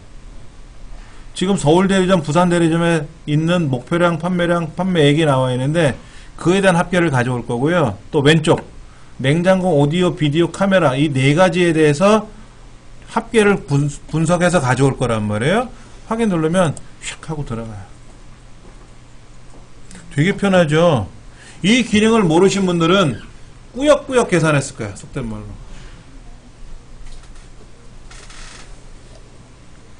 예를 들어서 목표량, 판매량, 판매액 순서가 바뀌어도 상관없어요.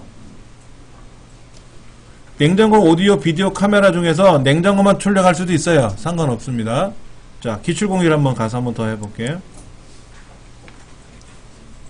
자, 색깔을 제가 여기다 블럭을 잡고 색깔을 좀 넣습니다. 이렇게. 예, 여기 있는 거를 이제 꾸며야 돼. 이게 블럭을 이렇게 잡으시라는 거죠. 노란. 제가 색깔 집어넣은 것처럼. 근데 보시면은 여기는 이제 국적과 입국자 수가 있고 국적과 입국자 수가 있는데 월별로 돼 있고 김포공항, 부산공항, 청주공항, 제주공항 다 있을 거란 말이에요. 그랬죠? 그러면 이제 데이터에 가서 뭐 한다? 통합. 그리고 국적, 입국자 수 쭉 블럭 잡아서 추가. 부산 것도 쭉 블럭 잡아서 추가. 월은 추가할 필요 없죠. 구분은 굳이 가져올 필요 없는 거지 않습니까? 그 다음에 첫 행과 왼쪽 열. 이건 꼭 하셔야 되고. 근데 합계입니까? 평균입니까? 개수입니까? 평균이라는데? 그러면 합계 대신에 뭐로? 평균으로 바꾸면 되지. 근데 모르고 합계를 계산했어. 모르고 이렇게 합계를 계산했다고.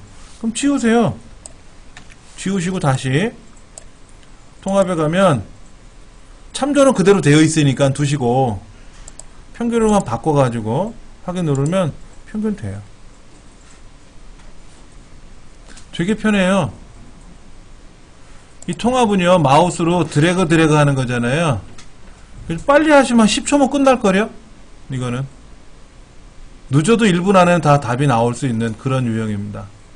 시나리오는 셀 이름에다가 지정을 해야 되니까는 그거 입력하고 또 시나리오에 들어가서 추가하고 뭐 바꾸고 뭐하고 그러니까는 1분은 넘어가지. 근데 이 통합은 저 블럭 잡고 통합에 가서 함수 바꾸고 참조 영역 드래그하고 추가하고 드래그하고 추가하고 드래그하고 추가하고 이거 첫행 왼쪽 열 선택하고 확인. 그럼 답이 착 나오는 거죠. 자, 기출공이분 문제 보겠습니다. 얘는 조금 달라요. 빠져 있습니다. 여기다가 색깔을 이제 제가 칠한 이유는 여기에다가 이제 블럭을 잡고 통합에 들어가야 되는데 문제가 뭐냐면 매장명이 없어요. 매장명이 있어야 뭐 잠실이든 갤러리아든 여기다 써놔야 그 갤러리아에서 나온 것들이 합계가 얼마인지 나오는데 만약에 프린터를 쓰면은 뭐예요? 프린터에 대한 판매량의 합계가 나올 테고 평균이 나올 테고. 근데 문제가 뭐라고 되냐면은 현대로 시작하는 거래. 현대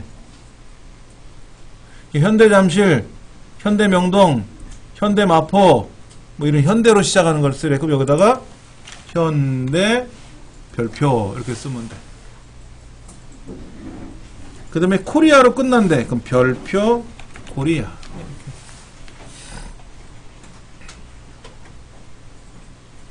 별표는 뭐라 그랬죠? 올. 별표라는 말은 뭐냐면 올이에요. 올. 모든 것이겠죠. 물음표는 뭐냐면 물음표도 시험에 나올 수 있어요. 물음표는 뭐냐면 특정 한 글자. 물음표를 2개 치면 2글자. 이런 거예요. 그러니까 첫째 현대라는 글자로 시작하는 모든 것 이런 거고 별표 코리아는 뭐로 시작해든 상관없어. 모든 것인데 뒤에가 코리아로 끝나야 돼. 예, 그래서 이렇게 쓰는 겁니다. 이거를 내가 입력을 하고 이렇게 입력을 하고 그 다음에는 뭐 똑같아요. 통합에 가서 합계? 평균? 합계. 그럼 참조 영역은 매장 명소부터 쭉 블록 잡아서 추가. 여기는 참조가 하나밖에 없죠. 그렇죠? 첫 행 왼쪽 녀는 똑같고 해주고요. 그러면 나온다 이거죠. 요거는 조금 어려운 거죠. 이건 좀 어려운 거야. 왜 이름을 써야 되니까.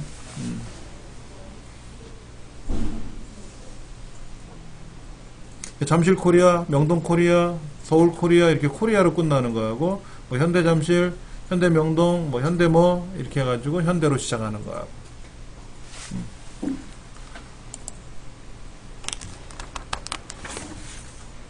목표 급속기는 다 끝났고요. 그렇죠? 네. 이제 매크로 들어갑니다. 매크로. 15번 매크로. 이제 매크로하고 차트만 연습하면 돼요.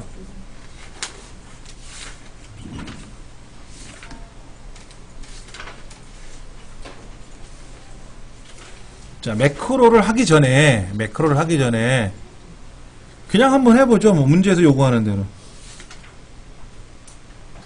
자동 합계 기능을 위해서 합계를 계산해보래요. 그럼 이거 자동 합계를 어떻게 계산합니까, 여러분들? 여기다 는 썸 쓰는 게 아니라 이렇게 써가지고 이렇게 블럭 잡아서 계산하는 게 아니라 그냥 휙 하면 자동으로 답이 나오게 하라는 거잖아요. 이렇게 블럭 잡아보죠. 이렇게. 합계까지 포함해서 이렇게. 글자는 빼고요. 그 다음에 수식에 가시면 여기 자동합계 시그마라고 있을 겁니다. 그렇죠? 이거 누르시면 휙 하고 답이 나와요. 그 다음에 얘는 다시 지워볼게요. 지워보고. 아니면 처음 거 클릭하고 합계란 처음 거 계산할 때 시그마 한번 눌러보세요. 홈탭에도 저 끝에 시그마 있습니다. 자동합계. 수식에도 있고요. 자, 자동합계 시그마를 누르면 이거의 합계를 구할 거니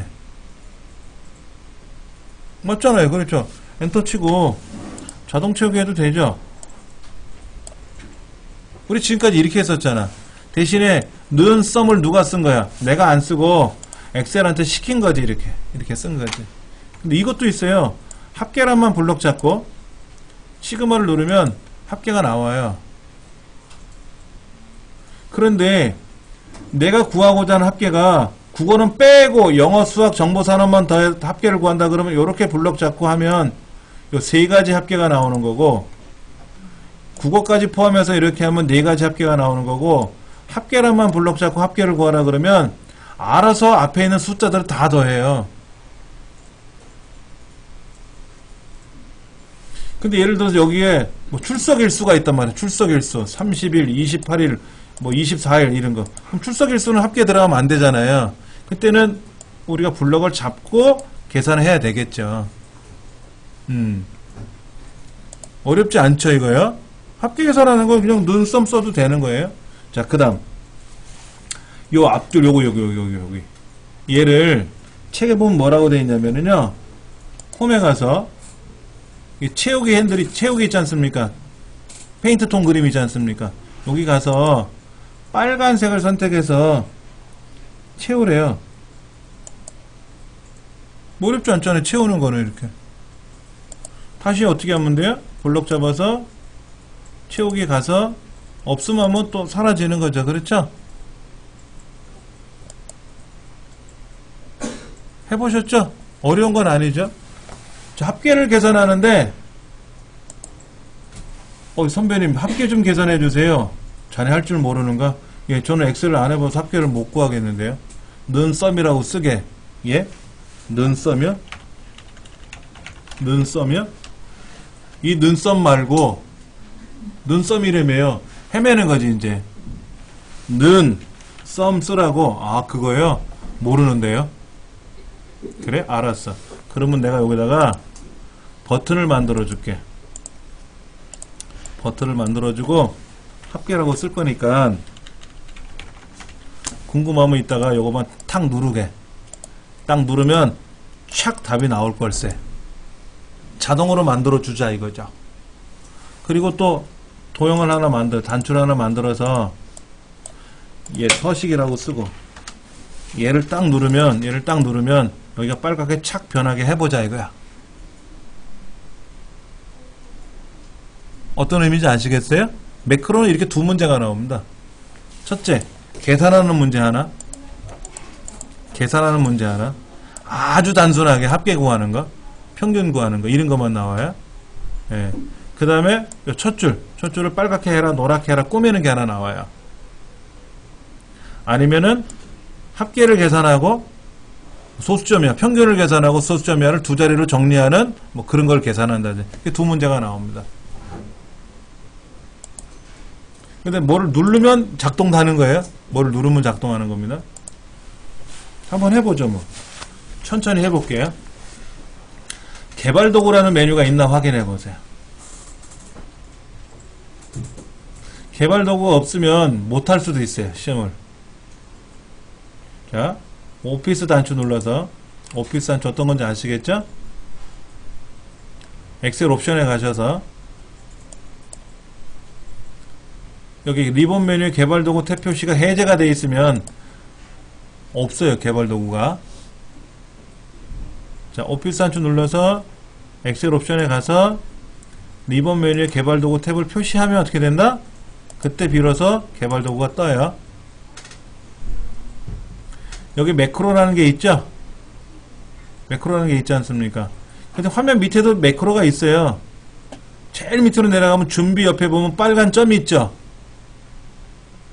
화면 제일 밑에 준비라는 글자 옆에 보면 빨간색 점이 있는 거 있지 않습니까? 얘를 눌러도 매크로가 돼요. 근데 시험에 얘를 집어넣을 때가 있거든요. 이거 삽입. 얘를 누를 때는 개발도구가 없으면 못 눌러요. 요 매크로 기록은 여기서 눌러도 되고 이 밑에서 눌러도 돼요. 상관없어요. 이 매크로 기록은.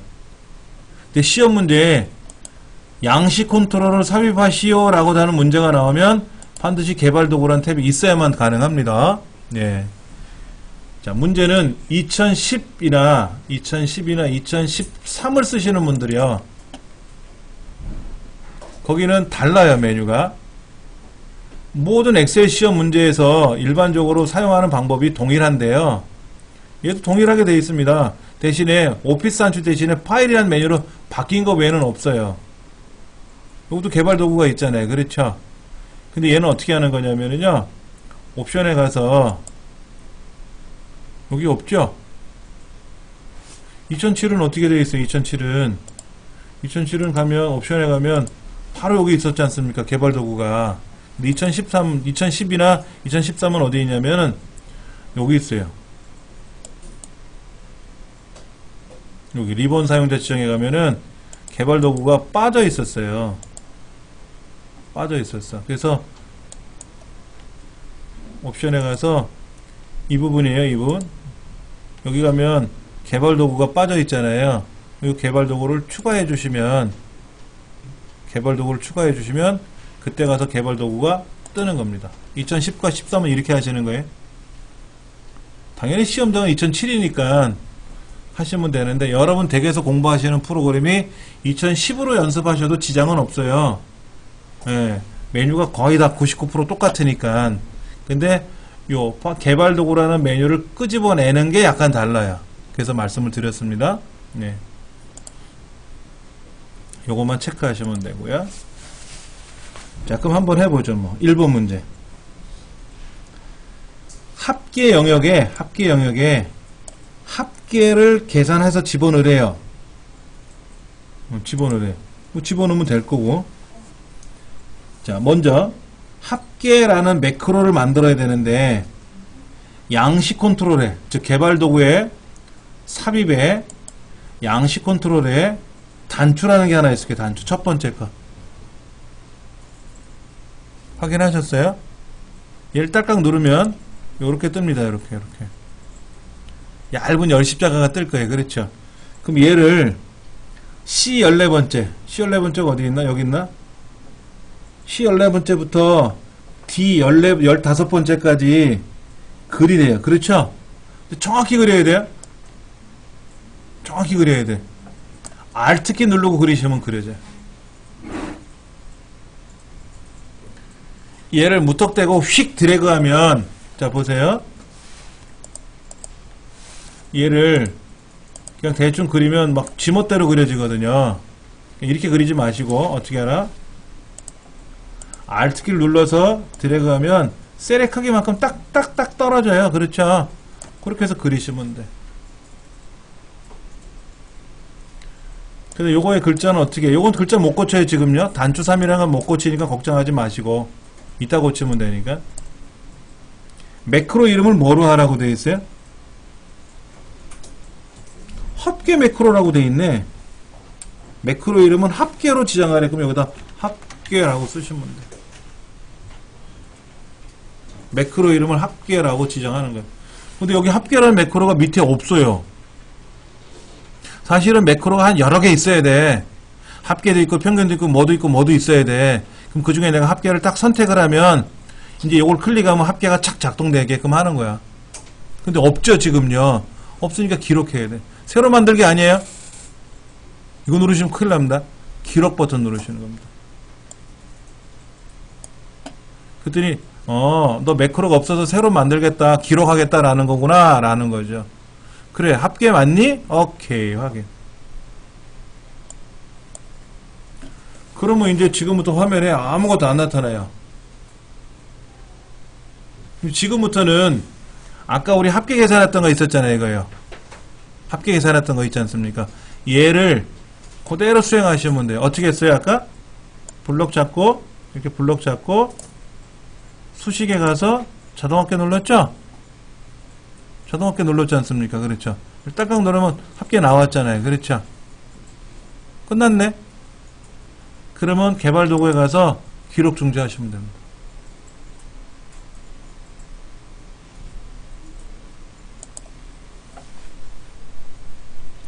자, 그 다음에 요거.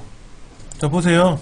자, 이거 지우고, 지웠잖아요. 합계란 지웠잖아요. 그 다음에 요거 단추 3이라는 거. 뭐 저는 단추 3이라고 나오고 여러분은 단추 2라고 나올 수도 있고 상관없는데 얘를 클릭하는 순간 촥 합계 나왔잖아요. 아까 선배가 그렇게 해주기로 했잖아. 야, 너 이따가 요거 눌러. 합계 나올 거야. 그렇게 하기로 했잖아요. 그러니까 얘 지워놓고 이제 눌러봐. 그럼 탁 누르면 어떻게 돼요? 합계가 착 나왔지 않습니까? 근데 여기에 단추 3이라고 나오면 안 되죠. 책에 뭐라고 되어 있어요? 합계라고 나오라고 되어 있잖아. 합계. 단추의 이름을. 여기다 그냥 누르면 안 되죠. 그냥 누르면 합계가 나와버리니까. 그러니까 오른쪽 버튼 눌러서 편집하세요. 오른쪽 버튼 누르면 얘가 비활성화가 되고요. 그때 클릭해서 이 글자를 합계로 고치면 돼요. 자, 이제는 잘 고쳐졌으니까 얘를 딸깍 누르는 순간 촥 하고 합계가 나오겠지. 가장 큰 문제는 잘 만들면 돼요. 근데 망치면 큰일 나. 하다가 배렸어. 눌렀더니 막 오류가 났어. 합계를 눌렀더니 합계는 나왔는데 합계는 나왔어. 근데 셀 음명을 눌렀더니 뭐 뻘겋게 되지도 않고 뭐 오류가 나고 난리가 났어. 그럼 어떻게 돼? 얘를 보셔야 돼. 매크로가 기록이라고 써있는지 기록 중지라는 메시지가 나와있으면 뭐야? 이제 기록 중이라는 말이에요. 그럼 빨리 기록 중지 끝내야 돼. 그리고 요 매크로 대화 상자 보이세요? 매크로라고 써있는 거예요.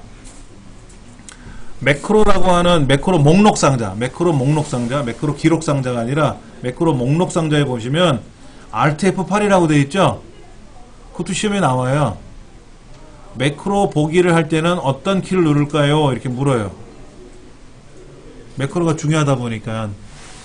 자, 그러면 매크로에 가서 셀음명을 내가 잘못 만들었으니까 셀음명을 삭제해야 돼. 셀음명을 삭제하고 매크로가 사라진 거예요. 얘는 죄가 없죠? 얘는 클릭하면 오류가 나. 얘는 클릭하면 오류가 나는데 왜? 세르명이라는 매크로로 지정되어 있는 애인데 세르명이 사라졌잖아요 지금. 그러니까 얘를 누르면 당연히 오류가 나겠지. 근데 이거 새로 만들 필요가 있을까? 만약에 새로 만들 필요가 있다 그러면 그냥 클릭은 안 된다 그랬죠. 오른쪽 눌렀다 띄고 클릭하시면 돼요. 그리고 삭제해 버리세요. 얘도 잘못 만들었다고 생각하면 그 다시 삽입에 가서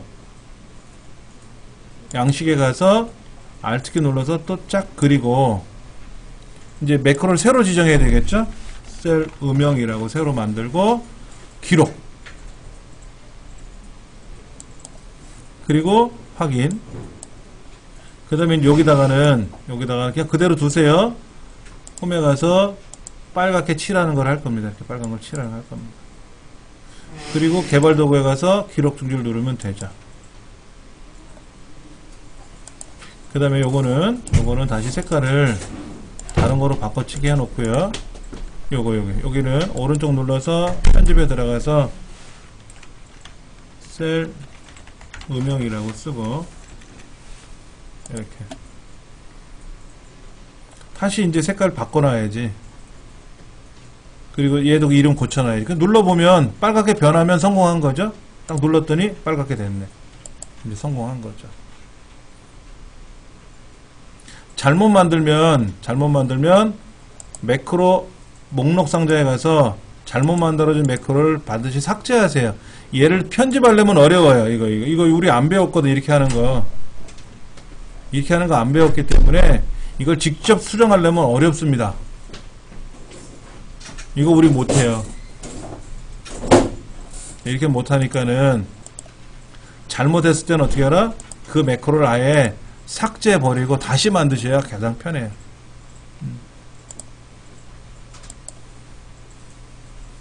해보셨어요? 어려워요?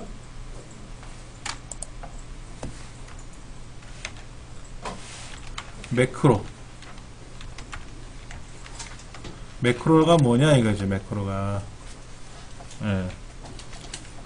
명령의 모임이다. 명령의 모임이죠. 아까 우리 매크로를 만들 때 합계 계산할 때 어떻게 했어요? 기본적으로 하나를 계산해서 자동 채우기 하잖아요. 아까는 우리가 한꺼번에 계산했지만 실제는 어떻게 합니까? 하나만 계산하죠. 먼저 는 썸 써가지고 블록 잡아가지고 합계를 구하고 자동 채우기 쫙 하지 않습니까? 그렇죠. 이러한 명령들의 묶음이다 이거지. 모임 묶음. 이렇게 보면 되지. 묶음이다 이거야.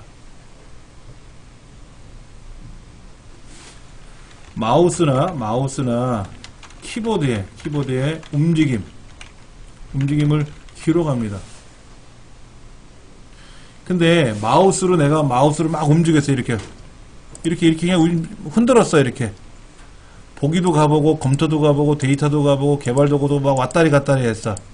이런 거는 기억 안 해요. 근데 여기는 뭐를 클릭했어. 이렇게 삽입에 가서 뭐를 클릭했어. 이건 기억을 해.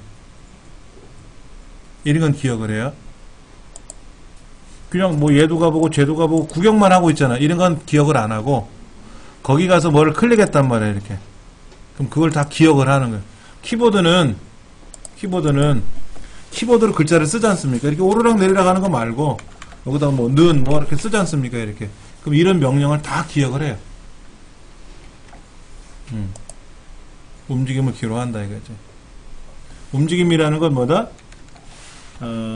클릭하는 거라든지 입력하는 거 이런 것들 입력 동작 이런 거 이런 동작들을 기록을 하고 있어서 얘를 묶어주는 거예요.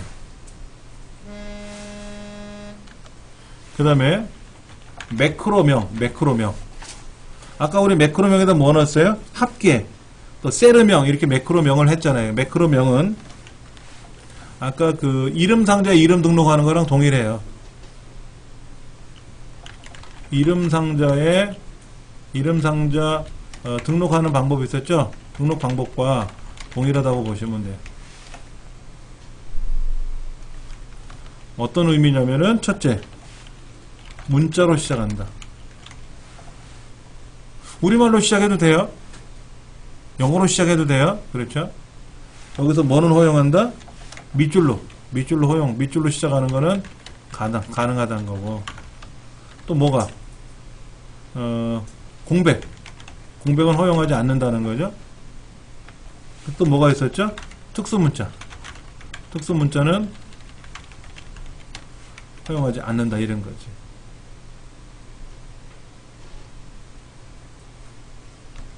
또 하나 있었어요. 한번 보세요. 잠깐만 가볼게요. 자, 매크로 기록 딱 들어가면 이렇게 나옵니다. 아까는 우리가 매크로 기록을 들어가지 않고 도형을 만들고 나서 도형에다가 매크로를 지정해 버렸잖아요. 그렇죠?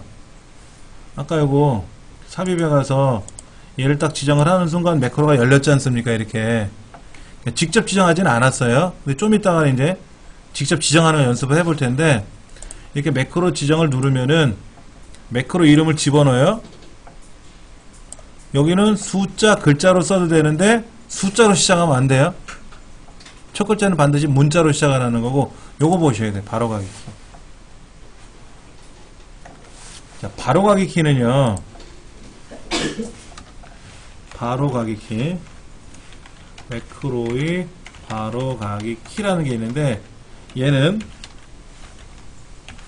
반드시 영문자만, 대소문자 상관없어요. 영문자만 가능합니다. 거기다 컨트롤 기억 이거 안 된다 이거야.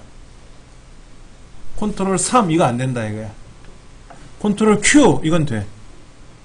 컨트롤 대문자 Q, 컨트롤 소문자 C 이거 된다 이거지. 그럼 뭐예요? 컨트롤 C를 누르면 어떻게 돼요? 여기다 컨트롤 C를 제가 썼잖아요. 그럼 뭐가 된다는 거예요?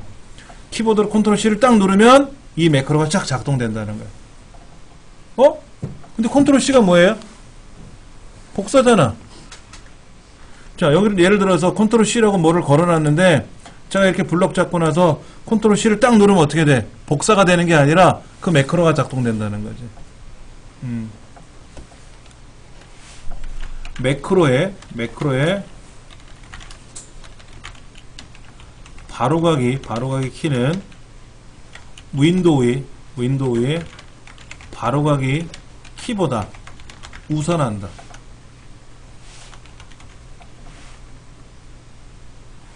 그러니까는 매크로의 바로가기 키를 컨트롤 C를 눌러 지정을 해버리면 복사가 죽어요. 복사가 안 돼. 그런데 저는 대문자 C를 쓰거든요. 그러면 소문자로 컨트롤 C를 누르면 복사가 되고, 컨트롤 대문자 C를 누르면 매크로가 작동되는 거야. 만약에 바로가기 키를 소문자 C로 만들어 놓으면은 컨트롤하고 대문자 C를 누르면 복사가 되겠죠. 근데 일반적으로 복사나 붙여넣기는 우리가 대문자보다는 소문자로 많이 하지 않습니까? 그러니까는 매크로 이름은 대문자로 쓰는 게 현실적으로는 편할 수 있어요. 편할 수 있어요. 네. 근데 그거는 이제 방법론이고, 시험에는 컨트롤 C를 선택을 했는데 그러면 복사가 해제가 되는 거지. 복사 명령이 안 걸려요. 죽었다 깨어나도. 그 다음에 이 매크로 기록에 들어가면 저장 위치가 있어요. 저장 위치. 저장 위치가 세 군데가 있어요. 이 저장 위치도 시험에 나옵니다. 개인용 매크로 통합 문서는 뭐예요? 매크로만을 따로 모아놓는 거야. 내 거를. 내가 매크로를 작업을 해놔. 그래놓고 현재 통합 문서에 가 있잖아요. 현재 통합 문서니까 뭐야? 현재 이 섹션 15번 문제에만 이 매크로가 적용이 되는 거야. 근데 새 통합 문서를 하면 어떻게 돼요? 새로운 문서에 들어왔을 때 그 새 문서에 매크로가 들어가는 거고, 개인용 통합 문서는 뭐예요? 매크로 통합 문서는 매크로만 따로 저장해 놓은 문서를 따로 만들어 놓자 이거지.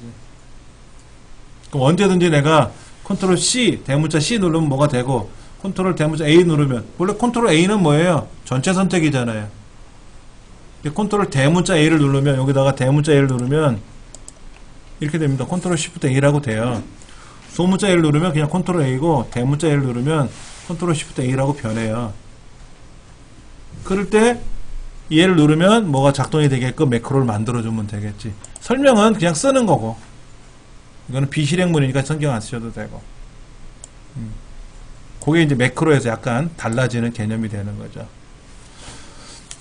하나만 더 해볼게요. 몇 페이지로 가시냐면은 163페이지 기출 01번 문제.